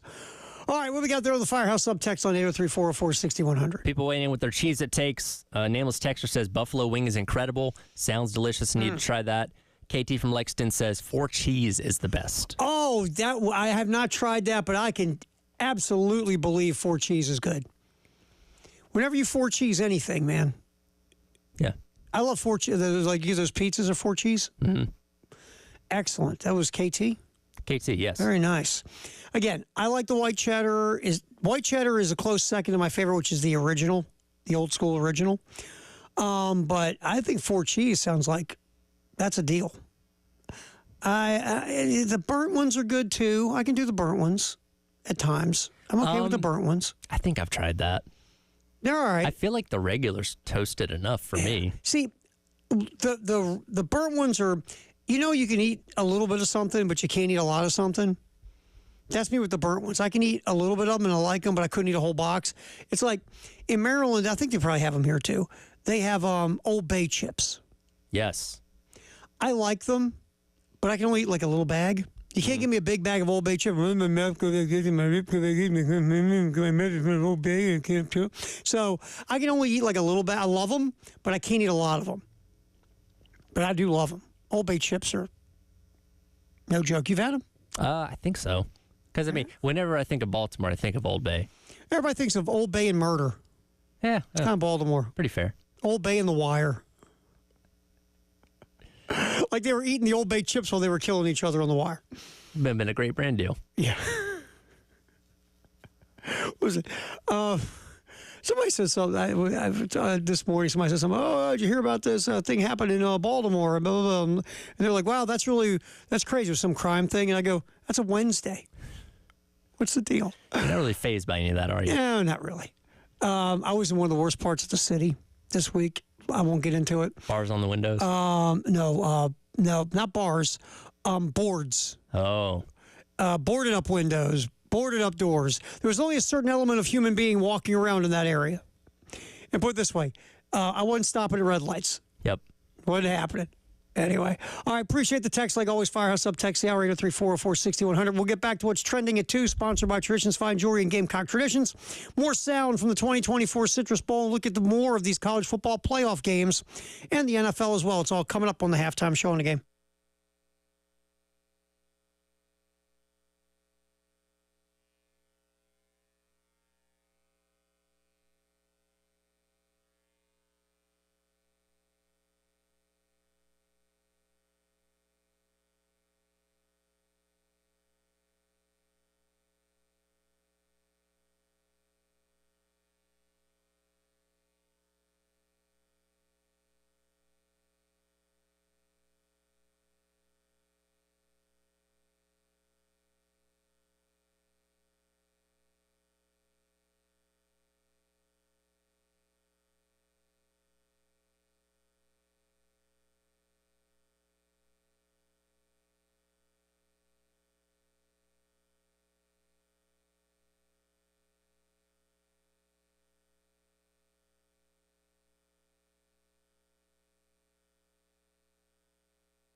Halftime show.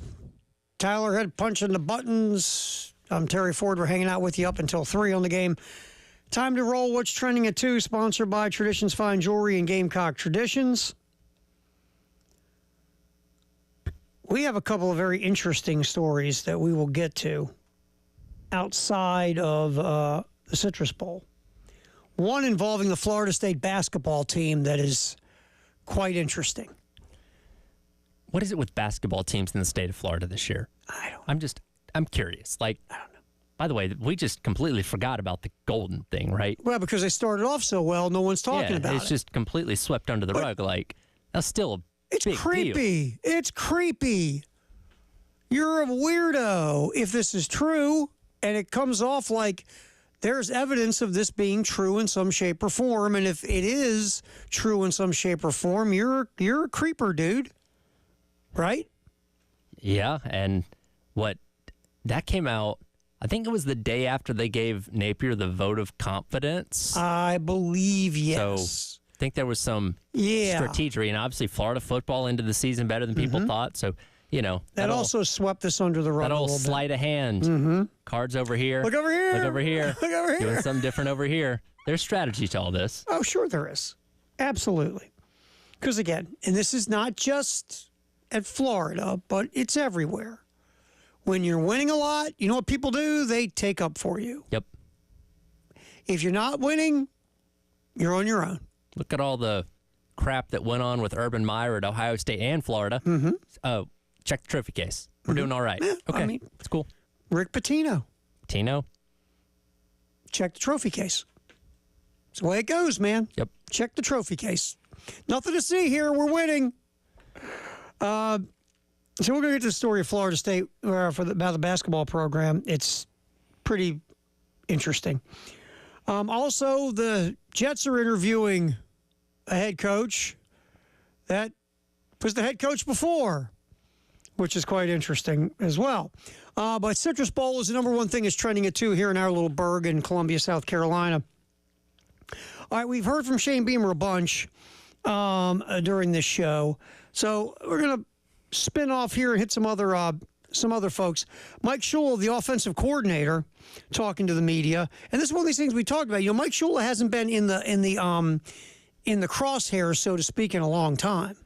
No. He's been an analyst, a position coach, things of that nature. And really, since he was calling plays for the Panthers, that was the last time he was in one of those type of positions. Yeah, so he handled himself well in the presser when he was announced as a new offensive coordinator, but he's a guy that hasn't been used to this. He's done it, obviously, a head coach at Bama, an offensive coordinator in the NFL, but it's been a while. He's got to dust off these skills. I was going to say, he knows the steps. You just got to get back into the dancing rhythm a little bit. Absolutely. So here's Mike Shula talking about any offensive changes with the Gamecocks now that he's taking over as the OC from Dow. Cut 15. Oh, yeah, it is a quick turnaround. However, we've had, a few weeks, so that's been beneficial. But probably a little bit of everything of what you just said. We want to keep on keeping on with what we're doing, and D'Lo has done a great job with our offense. And, again, from the first day of spring all the way to, getting into a fall training camp and what these guys have done. And we want to keep building on that. And we've had some really exciting games where all three phases have done their job in contributing to wins. And, we want to be able to do our part. So offensively, it's just trying to get a good feel of again, what we've done well and keep building on that. And then if there's other things we can add and, from certain backgrounds, then we'll do that. All right, so basically, Mike's picking up on the saying nothing. Pretty good. Well, and what he said there, and we talked about this already today, nothing should change, right? You had a offense that continued to get better as the season went along. Lenore Sellers matured and came to his own at the back half of the season. Running game was good. Sort of the pass game maybe left a little to be desired in terms of your wide receivers being where you wanted them to be, but we saw guys step up at times this year. Harbor came along as the season went along, so it's not perfect, but it's in a good place. And again, especially for one game, you shouldn't really have to change anything. No, I don't think it's tough to put a new offense in such a short period of time. Yeah. Especially an offense that was built for your quarterback who has evolved as the year went on. Why would you change any of that up? It doesn't make any sense. So you should keep going. And that's the thing. It's not necessarily the Dow Loggins offense. It's the offense that was built around Lenore Sellers' skill set, which Mike Shula was an integral part of doing that since he came into this program back in the spring. So now it's just shifted from Dow calling plays to Shula calling plays. So again, maybe there's a wrinkle here and there or a trick play that Shula has in his back pocket that Dow wouldn't have ran, but for the most part, it should look relatively the same. And, a lot of times teams in that ramp up to a bowl game or whatever will throw in a couple of trick plays, a few wrinkles. They'll change a couple of tendencies and maybe run something from a different formation they did all year, but you're not changing your offense. The only thing that I think could be a little different is maybe more reliance on the quarterback run, because you're not going to have Rocket Sanders where, okay, we don't know what Attaway and Howell are going to do with the bulk of the load. Let's run more of the offense through Sellers on the ground and see where it goes with these other guys. So you might just be a little more quarterback heavy on the run, but that's the only legitimate change I feel like we could see. I feel like the script, and Mike Shula didn't tell me, I'm just guessing. I think the script you might see maybe a run-heavy script, because that way you want to see, how you're in that first 10, 15, 20 play, whatever you script. Just see how your run game goes, right? Sure. With the backs, with Sellers. Remember when Sellers had a lot of those quarterback design runs in the first game of the season? Like a ton of them? Yeah, we're like, what the heck are you doing? Right. Well, we might see it, maybe not to that extent, but something toward that Sure. direction Sure. during this bowl game. All right, so that was Mike Shula talking about, any game plan changes. Let's get one more of them, Tyler, talking about the Cut 7 team. Without Rocket Sanders, you're pretty much, are you going to be a running back by committee? So we, each week we got to be ready, kind of look at our depth chart and where guys potentially, there could be That's about tight ends. This is running backs. Well, it's probably human nature to do that, but I think the biggest thing we're all locked in on, we're focused and locked in on is just everyone knowing their assignment, doing their job, and making sure as coaches that our players, our running backs in this case, feel really good about their assignments. And so we want everybody out there, on game day of not thinking, just reacting and playing, knowing their stuff so well. So all those guys have had obviously a lot more reps. The best way to learn and get better is through experience. And whether or not now we haven't played games, but these guys have had a lot more opportunity to get reps in practice, and hopefully because of that they'll be better and do a good job on game day. Yeah, I mean, again, we talked about this last year with Marcus Satterfield's offense, 2 years ago with Marcus Satterfield's offense. Less thinking. Think less, meet, play. Less thinking means more reacting and more playing, and you play faster. So it's always good to hear a coordinator says, we want them to think less, and that way they react faster and play more natural. It's always a good thing. Yeah. We like that. And again, you're feeling out what you're going to have for next year. And right. What happens in this game, again, can kind of change your philosophy on what you're doing in the portal, change philosophy on what changes you might want to make in the offseason. Because, again, I don't expect wholesale change, but there could be some things you tweak here and there based on how this game goes now that Shula is truly in charge of the offense. But as far as tomorrow goes, nothing holistic, I feel like. Yeah. I think you're going to see a lot of what you saw during the regular season. A little tweak here and there, but no major change. All right, Brett Bielema talking to the media as well, the Illinois head coach. Let's get cut 24, Tyler. Bielema on the significance of 10 wins for the Illini. Get to 10 wins is a big deal in college football. No matter how it comes about, what plays into it. I think anytime you can get to that mark, I've been able to do that a couple times as a head coach. I think that sets your team apart from college football, to be honest. So to be on the verge of it at 9 and trying to get to 10th, but really just to get a win against South Carolina to play an SEC team, I would say that these guys are probably playing as good as anybody in the SEC at the end of the year to win those last 6 games. Absolutely dynamic player on offense. Our quarterback is very gifted. I have a lot of really explosive playmakers around him. And then on defense, just obviously another one ends out, but overall very, very different defense than what we see in the Big Ten. I think it's a very good challenge for our guys. I think they're psyched and wired into it. Yeah, I mean, it is different. And there's a few high-level defenses in the Big Ten, obviously. I mean, Michigan's a really good defense. Offense, I mean, obviously they were allergic to the forward pass, but defensively they were good defense. Ohio State flies around on defense. Penn State's a good defense. South Carolina's just different. I mean, you're going to get a lot of heat. Well, you don't have Kyle Kennard, but still, you have Dylan Stewart coming off the edge. You have really good interior pass rush with this team, Tyler, with Sanders and with Hemingway, that not a lot of teams have. So that's something South Carolina brings to the table that you don't see every Saturday in college football. Yeah, and tomorrow's game, you're going up against an offensive line in Illinois that's surrendered 31 sacks this year, which is 99th in the nation. When they played better teams, when they played the Oregons and the Penn States, they give up a lot. Mm-hmm. So there's no reason to think that Carolina can't get home unless, the game plan for them is just Luke Altmaier throwing a bunch of quick, short passes, which we've seen teams do this year to try and neutralize that. Well, that might be the game plan. We saw LSU go to that game plan after the first quarter with success against South Carolina. We've seen teams do it. Clemson did a bit of it in that game up north. The difference is Clemson and LSU have a lot more athleticism and playmakers on the outside. Yep. When you get the ball in their hands, make you miss, yards after catch. Yep. I don't think Illinois really have that. No, especially when your best wide receiver opts out. Yeah. So that's one thing. You can get it out, but you get it out quick. But initially, you can pick up a few yards, maybe pick up some first downs. But if you don't have explosive playmakers who can make a guy miss a tackle or two, and then all of a sudden, boom, they're standing in the end zone, that's a different ball game. With Illinois, also offensively, like their running game, they have some guys. It's like a running back by committee themselves. They don't wow you with the run game either. They're okay. Like pretty much everything we say with Illinois, they're okay. I know you can kind of look at the numbers, and like Aiden Lafferty, their leading runner, had 172 yards and 3 touchdowns in their last game against Northwestern. He's only had 4 games where he's gone over 50 yards this year. Mm-hmm. You know what I mean? Like they're just not consistent with it. They're not, and that's the thing. Again, they're a team that you don't want to let them hang around because they've found ways to win games in the fourth quarter when they're hanging around. And when you're better than somebody on paper, you want to get off to a fast start, get a working margin, and don't make mistakes that can hurt you. And if you stay away from the mistakes, you're better than them.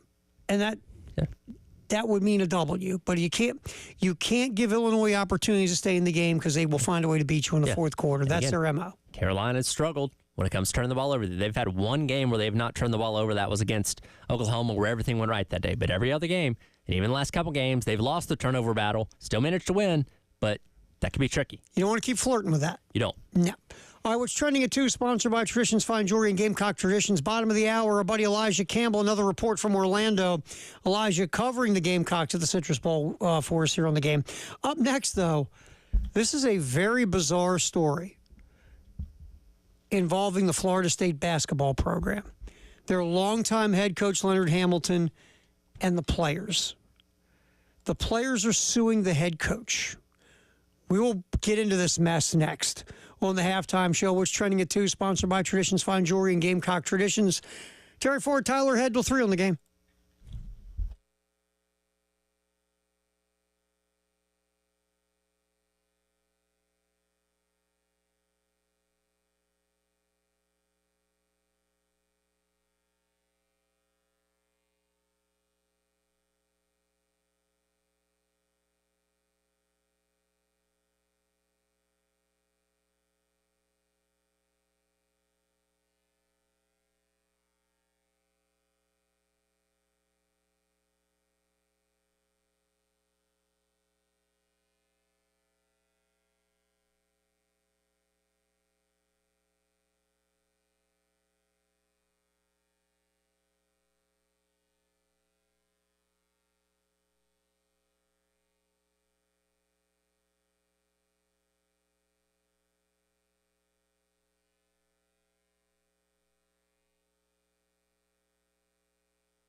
All right, so we will be Jay's Corner, bar and restaurant and bar, whichever way you want to go, right across from Williams-Brice for our viewing party.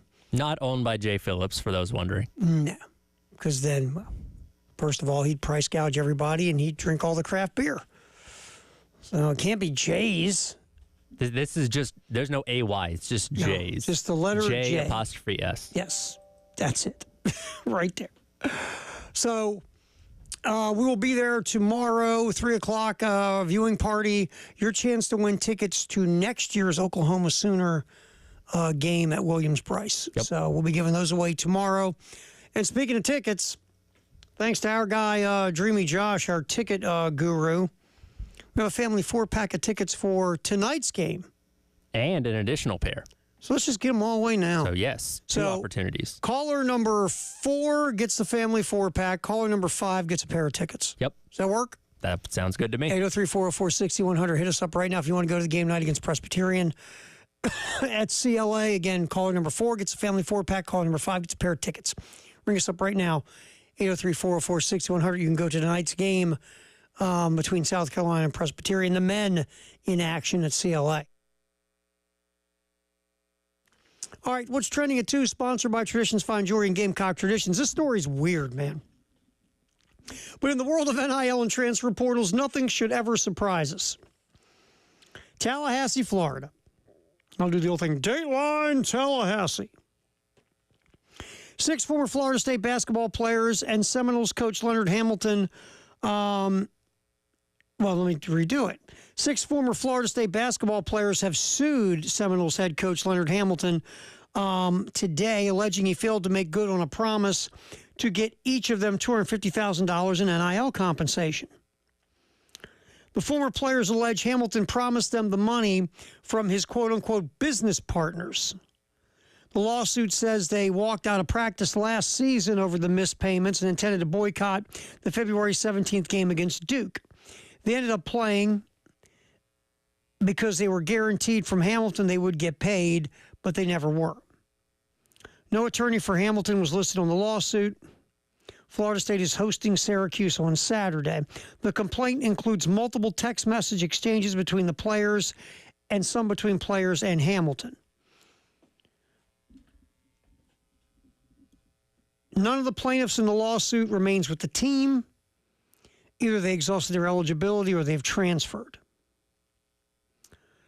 Now, again, remember we had the UNLV thing with Matthew Sluka earlier in the year when Sluka, the UNLV quarterback, said he was promised $100,000 and never got it. And, of course, the granddaddy of all this is Florida quarterback signee at the time, Jaden Rashada, wasn't paid $13 million on an NIL deal. Several Tulsa players claim they were never paid thousands in NIL commitments made by former coach Kevin Wilson. Now, if you have text messages from head coach Leonard Hamilton saying that he was going to give you this NIL money and you never got it, is that looked at as some type of agreement / contract? I don't know. I'm not a contract lawyer. Is that evidence that you could put in to motion to say, yes, he told us he was going to give us the money and he didn't, so basically we have a breach of contract here? Or whatever the legal jargon would be in this situation. We'll see. But this is why these things need to be transparent. For some reason, we don't want, well, they're just college kids. Look, they're in a business arrangement. They are over the age of 18. These contracts need to be transparent to protect the players.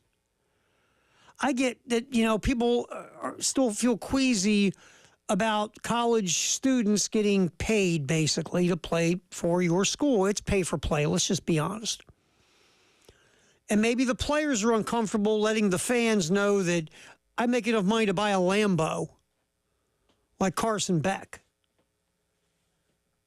But these contracts need to be transparent to protect players from this kind of garbage. Getting promised money you don't get. Being told we're going to make sure you get X amount of dollars in NIL when you only get this much money. players need to be protected. And the way to be protected is make your deals transparent so the whole world knows what you're getting. And that's part of, what's that thing I say everybody needs to do, Tyler? Collectively bargain. Yeah. So funny you should mention that. I was listening to, it was a national show. I forget who it was. No, it was a local show in Atlanta when I was driving around, home last week. And one of the hosts there was talking about NIL and taking phone calls, stuff like that. And he mentioned the CBA thing. And I was like, Terry? For how many times we've brought it up on here. But again, everybody understands. Everybody gets it. Sure. That's where you need to get. Mm-hmm. And we're still waiting for the full settlement with the House in terms of the revenue sharing, which we assume is going to be happening next year, where it does seem there'll be a structure of a contract-like system when it comes to athletes being paid by the school. All the specifics of that we don't quite know yet, but that seems to be a step in the right direction. Yeah, it is. And, NIL is never going to go away. It's there. It's people. The NCAA makes me laugh in their silliness. They think that this settlement in the House lawsuit, where they're going to basically have each school roughly $22 million, whatever the final, number will be, is going to basically shut down NILs. No. It's not. It's going to revert NIL back to what it was kind of originally intended to be, where it's not it's not carrying the load of full payments, right? Everybody's going to have a specific number that they're going to make. And yeah, if you're the quarterback, you're going to be able to make more through NIL, through, partnership with the car dealership, through this, through that. But it's not all your fan base like it is right now, having to pay into your collective to make sure you retain talent. Right. To either keep players or go get players. It'll be in addition to the salary cap, whatever. Not every school is going to spend the $22 million, by the way. Right. That's another thing. No one's going. There's not like a floor. You got to spend it.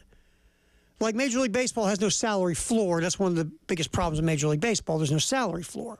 So you can have scumbags like the ownership in Oakland not spending any money. Pay somebody peanuts. Exactly.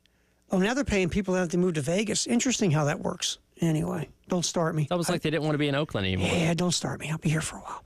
So, yeah, that's going on in Florida State with Leonard Hamilton, the head coach. What if those players would have boycotted that game against Duke and saying they're boycotting because they're not getting their NIL money? Oof.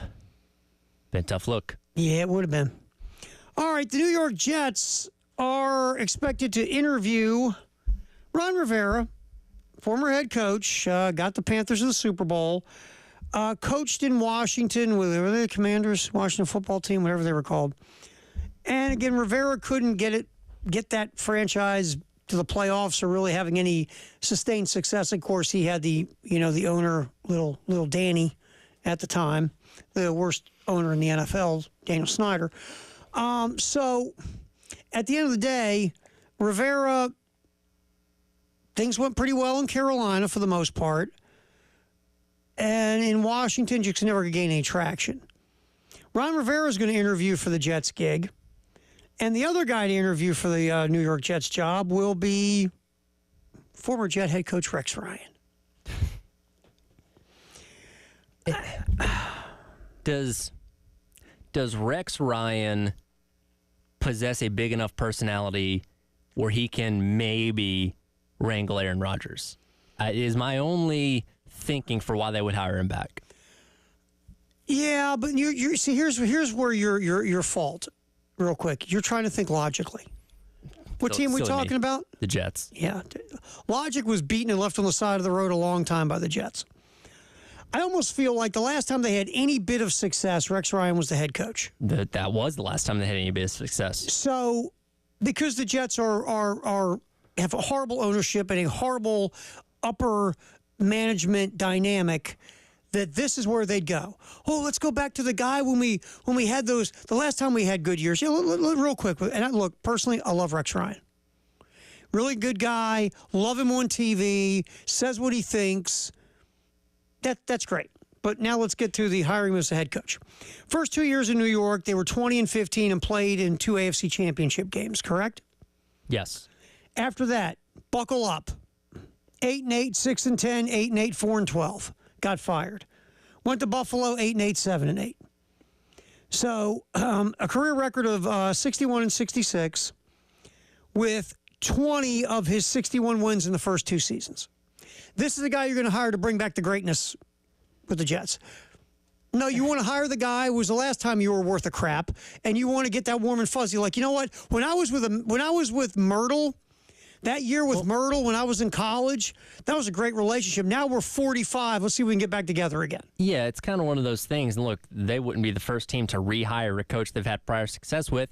Typically, though, the second time around isn't as good. I mean, look at when the then Redskins hired Joe Gibbs for a second time in the mid-2000s. They did fine. They made the playoffs a couple times, but they didn't exactly win Super Bowls with them. And again, it was maybe to kind of get the program back on track for where it had kind of gone off the rails for a few years under Spurrier and all that kind of stuff. But typically the second time around, because the game has changed so much, and especially for Rex Ryan, who's been out of coaching since getting fired by the Jets, it's a different game that he's coming back to. That doesn't mean he's going to come in and immediately have success. And here's the other thing. Joe Gibbs won Super Bowls, 3 of them. Yes, with 3 different quarterbacks. How many did Rex Ryan win? None. How many has he been to? None.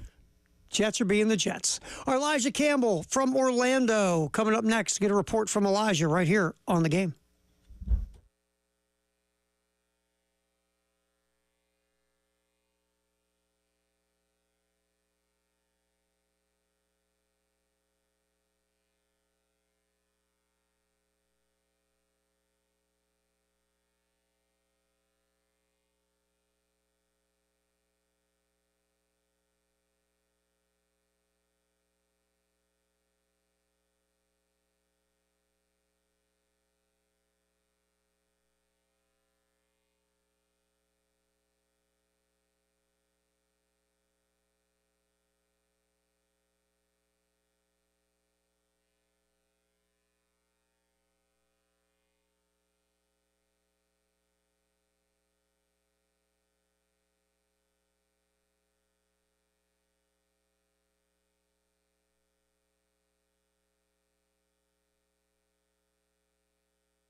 All right, halftime show, Terry Ford, Tyler Head. Appreciate you hanging out with us as we roll till 3 on the game. Time to go to Orlando, get a report from our correspondent on the ground. Is he at Disney? No, he said he's trying to avoid alligators walking around Orlando. Nice. Welcome to Florida. All right, let's get our big fancy intro in for Elijah Campbell live from Orlando, covering the Gamecocks for us here on the game.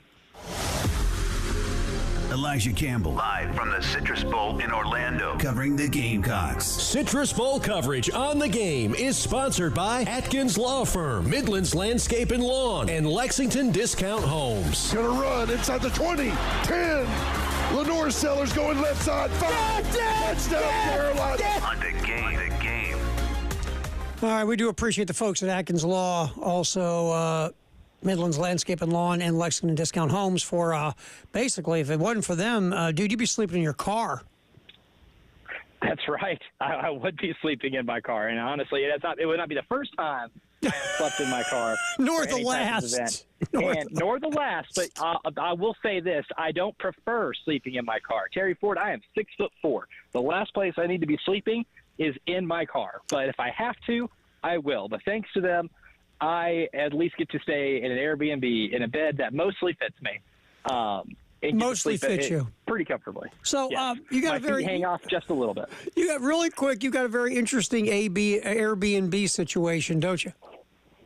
Oh yeah. Sometimes I will say this is a look through your listings thoroughly. This is one where I am in someone's home. I just didn't realize I'd be so close to the person who owns the home in terms of where they sleep. How close are right you? Next to each other. Exactly. I guess it could be worse. You could have walked in with me and said, "Okay, here's a sleeping arrangement. Your bed's over on that side of the room, and my bed's on this side of the room." Could have been worse. Yeah. I texted my girlfriend about that. She goes, "Yeah, please lock your door." Like, yes, don't worry. If anything, I felt bad for this gentleman because my first alarm this morning, so I could be up and ready for the early game, was at about 5:30. So, yeah, he hates you. My apologies. Yeah, I'm sure he heard that this morning and was like, "I want to kill this man." Guess what? You might be sleeping in your car tonight. Well, just make sure you stay in a place where they can hear your screams. Exactly. Thankfully, it is a residential neighborhood, so if anything goes awry. If he says this, "Hey, well, I need you to come and show you something in the basement," don't go. He starts complimenting starts complimenting your skin a lot, get out of there. Yeah, exactly. If he's like, "Hey, can you put this in the basket?" No, yeah, I'm not going to put anything in the basket. No. Oh man. There's something wrong with my well. I need you to inspect it. Nope. Right. Can't. Nope. Can you crawl real far? We'll be offering those services. Can you crawl and help me out move something in the windowless panel van that I own? Yeah, don't do that. Don't do that either. I can't reach it. You're tall, sir. No. All does right. Napkin smell like chloroform for you? All right. So, if we're looking at Illinois, because again, we're trying to ramp up for what's going to happen tomorrow at 3:00 in the Citrus Bowl. Luke, it feels like, especially when you've lost your far and away leading wide receiver and maybe your number 2 most important guy on your offense next to your quarterback, now we really do look at Luke Altmyer, don't we? I mean, Elijah, do you think Illinois can really sustain any type of consistent run game against South Carolina tomorrow? We always talk about pass rush. Can Illinois run the ball? Is it going to be Luke Altmyer trying to make plays at quarterback? I think we're just going to see a lot of quick passing game. I mean, this Illinois rushing attack, only picks up about a hair over 4 yards a carry on the season. We talked about how good, when I was on earlier, how good their front 7 is and how good they are defending the run. They only give up about 4.3 yards per carry, but on offense, they only pick up about 4.3 yards per carry. So it's almost like a net neutral in the ground game, right? They're good at keeping you from running all over them, but they don't really run over anybody. So it's one of those things, too, that the way their offensive line is, the struggles they've had against teams with really good pass rushes like Rutgers and Penn State and Oregon to a degree, it's one of those things where I just think we're going to see a lot of quick passing game. Dakari Franklin, the leading receiver that is returning to play in this game, more of a slot guy, plays in the slot maybe a little bit more. So we'll probably see a lot more involvement of him. I think they'll go to him early and often. I think it won't be as much of Luke Altmaier dropping back to pass to throw downfield, because quite frankly, I just don't see him having enough time to be able to do that. But I think we'll see a lot of quick passing game and maybe try to play this thing out on the perimeter as much as possible. When you kind of look at what they're facing in LaNorris Sellers on the other side, they've not seen a quarterback this capable from an athletic standpoint. Another defensive coordinator was saying the other day, Aaron Henry, that the closest comparison was maybe like a Jalen Daniels from Kansas, who they saw earlier on in the season and kept in check for the most part. But I think we can agree Sellers is a far better runner than Daniels is. Ryan Brown had success against them on the ground in the Purdue game. That was the crazy overtime game. But there's no reason to think, especially with the lack of Rocket Sanders, that so much of this offense tomorrow is probably going to be predicated on LaNorris Sellers using his feet, right? Oh, certainly. And that's the thing. I like Jalen Daniels a lot. And I see the parallel that their DC was making, because Jalen Daniels is crafty. He's elusive in the backfield, but there's two different types of elusive, right? There's being fleet of foot and being hard to tackle, and then there's being built like a bleeping linebacker that you can't take to the ground trying to tackle, that type of elusive. And that's what LaNorris Sellers is, right? Like the perfect example would be the Texas A&M game and the Clemson game. Those are two defenses that are good tackling fundamental defenses, right? They don't miss a ton of tackles. And in that game, in both those games, Texas A&M and Clemson both missed a ton of tackles on LaNorris Sellers, because you can't just arm tackle. You can't just get him up top, right? You have to be able to make sure that he's off balance. Sometimes maybe using one or two additional bodies to get him to the ground. So it's a little different. Whereas Jalen Daniels is a quarterback, you just got to make sure you set the edge really well. Don't let him bounce out to the outside and then make a play with his arm rolling out left or right, because that's usually where he's at his best. But LaNorris Sellers is a whole different animal in terms of just, you can do everything right in the pass rush. You can collapse the pocket and give him nowhere to go. But he will also break out of 2 or 3 tackles and be able to make plays. And I think we'll still see a lot of that. And again, Illinois, a very physical defense, a very good fundamentally sound defense, good tackling team, has not stopped LaNorris Sellers from breaking out of tackles before. And I think we'll see a lot of that similar type stuff tomorrow in the bowl game. I really think LaNorris Sellers will be able to still escape the pocket the same way he did. And that's going to be where we see a lot of the more fun plays from the South Carolina offense. And that's really the most fun thing we'll see about this offense even next year, is his ability to improvise even when the play does break down in the backfield. And who are the 3 folks that make it possible for you to be in an Airbnb where a guy is right in the bedroom next to you and you've locked your door for safety? Yes. Thankfully, the three people that are responsible for me to be able to hang out here and at least not have to sleep in my car. Atkins Law Firm, of course, who you hire matters at Atkins Law Firm. That's their tagline, right? And I think hiring Shane Beamer was a pretty big deal. But we also have Midlands Landscape and Lawn and our friends over at Lexington Discount Home. So thankfully, those 3 have come through, and I get to sleep in a bed and not the driver's seat of my vehicle. And for that, I am eternally grateful. And we appreciate those folks in all seriousness for helping us out to get Elijah to the 2024 Citrus Bowl. Elijah will be hanging out for 3 hours with Jay Phillips, an array of folks in Orlando. They're going to jump on the show, on the postgame show. We appreciate you, man. Thanks for the calls. We'll be hanging with you tomorrow on the pregame, too. So we'll see you, dude. Absolutely. Yeah, I'll talk to y'all then. Sounds good. All righty. We will come back.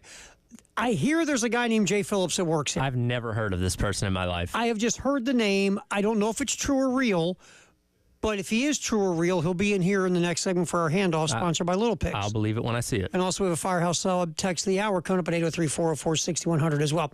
It's a halftime show. Terry Ford and Tyler Head for a little bit longer here on the game.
All right, we'll get our Firehouse Sub text the hour here real quick at 803-404-6100. What you got? Well, first off, who's that guy in the studio with you? Yeah, see, that's just going to blow this whole thing off to the side here. We'll never get to our text. It's like seeing Bigfoot in person. Well, I hope he knows that the post-game show is now the Elijah Campbell Sports Experience. Hey, I'm Jay down. Phillips. I'm down. He forfeited the rights. That's I'm right, down. after 2 weeks. Yep. Squatters' rights on the show. That's cool. That's right. It's now belongs to Elijah Campbell. Yeah. Hey, I'm here for it. I'm here for it. What do we got on the old It is fire? nice to be back there. Yeah, it's good to have you back, man. Well, Do you remember where the building was? yeah. Unfortunately, it's very easy for me. It's very easy for me. I have to make one turn out of the I driveway. say you live like right across the street. Basically. Remember, Jay has the 5 mile circle of life. Yeah. You take him out of his 5 mile circle of life, it's not pretty. You know, I don't know if Jay Phillips has actually left the city of Columbia in his entire life, to be honest with you. Yeah. Well, I have left the city. I have always basically lived in the city limits, other than a very brief moment in when you time. were a young lad, right? Very You young. were outside Very for young. just a little we bit. lived out. We were amongst the first families to move to Whitehall, which now for some of you may be like, dude, Whitehall's been around forever. Yeah, but So have you. So have So I. have you. So yeah, but we came back and You never left. hadn't left. Hadn't left. I tell everybody, I probably haven't lived. I've never lived more than 2 miles from the State House. Seriously. Makes sense. It's maybe like 2.1 to the house right now, to be perfectly honest with you. Seriously, like I think it's 2.1. The funniest thing ever is when we get the call about when we do this little segment together, and Jay's like, "Can you get Elijah to jump in?" Yeah. I'm running. I'm running Stuck late, in traffic, or I'm stuck man. in traffic. I'm like, Stuck. dude, Well, you have 'cause the Gervais Street is shortest dumb. commute ever. It is, and I typically leave on time, but sometimes there are people on Gervais Street, and then they're doing it wrong. If Jay is stuck in traffic, it means the garbage truck is blocking his driveway. Or there was the wreck. We had that one time, and yes, and then for like a month they were repaving Gervais Street, which felt like a year for those of us who live in the area. But anyway, it's all good. I'm going to be late. Why? There's a lady with a baby carriage in front of my car, and I can't pull out the driveway. Oh, today, listen, it took me longer today because some dude in a pickup truck was going like 25. I'm like, bro, you can go 35. It's cool. You know? Like, I don't know if he was hauling something I couldn't see back there. Nice. But anyway. Firehouse sub text the hour, let's- my let's man. get What do you to got the there? regular work part. 461. But it Let's is get good to Jay- be- it's good to be Jay, back. Let's get the rust off of Jay Yeah, it's Phillips. good to be back. Let's do something here. That's right. So we talked about Gunnar Stockton's Ford F-150 pickup. There I you got go. Orlando Bruce says, it sounds like the old F-150 I had, no heat, no air, and the crank windows that I traded in a year ago. So maybe that's what Stockton Hey, ended Stockton's up with. driving Orlando Bruce's I love old, that. old I mean, truck. and that thing is definitely, what is that? Is that an 80s model, Tyler? Do we know? It maybe I mean, it's old, man. But good for him. Good for That's him. funny. Yeah, good for him. And you know, it's funny because Tyler brought this up that, you know, the quarterback he's replacing for injury, Carson Beck, drives a Lamborghini. Yeah, which is a bit much for me. Yeah, if you got the money, cool. But the thing is, man, that's just, I don't know. I don't think I'd want to own one of those because, like, for instance, where you can't park anywhere without fear of getting it You dinged. want to kill somebody if they ding it, right? Yeah. If a bird takes a dump on you, you're going to chase the bird and try to kill the bird. I mean, yeah. Like know? we just got we finally got a new car. We had given one of our cars to Good-looking one of our ride, by the daughters. way. Yeah, it's nice. I mean, Nice. it's very utilitarian, but it serves the purpose of a big family. But Mrs. Phillips, like right now, park way over there. Like we've parked farther away at the grocery store or the Target than ever before. You know. My kid's uncle has one of those special edition Jeeps. Those old the ones they only make so many of every year. Yeah. He bought one. You know, he parks like. First of all, he takes up 2 spots, parks sideways. He's that guy. Yeah, no, I don't He like parks- that either. He parks all the way at the end of the parking lot and all that mess. I'm like, dude, you're asking to get keyed. Yeah. You're just asking to get keyed. Yeah, in certain spots you might be too. There was somebody in this garage where we parked not too long ago in a BMW 7 something and taken 2, and I'm like, you know what, dude? Oh, that was Dave. That was your say. That was a That was dare. Dave. Did it have honey bun wrappers all No, over the? that's not window? Dave's. It's not Dave's, I assure you. But anyway, so I think it's funny that that day I thought Dave was kidding me when I first got here 3 years ago, and he said he had a Beamer. Well. Because I love Dave deeply, but you look at Dave, you don't go, that guy is trolling around in a Beamer. It's his multi-million-dollar radio salary. That's true. What I actually saw, the funniest thing is you've watching. seen Dave's Beamer, right? Yes, I have. Seen Okay, Dave's I'm just Beamer. making sure. I've seen it. I've seen it. One day I had to get in there and get the door open for him because he was exactly. Hey, a Beamer's still a Beamer, No, man. that's fair. You know what though? And to be fair, he gave me a honey bun for helping him. Well, that's his I believe method of currency. Yeah, he just pops open the glove box and honey buns go everywhere. Remember the story about Manny Ramirez having all that money in his glove box? Dave has honey buns. Sure. That's why his license plate reads Buns with a Z.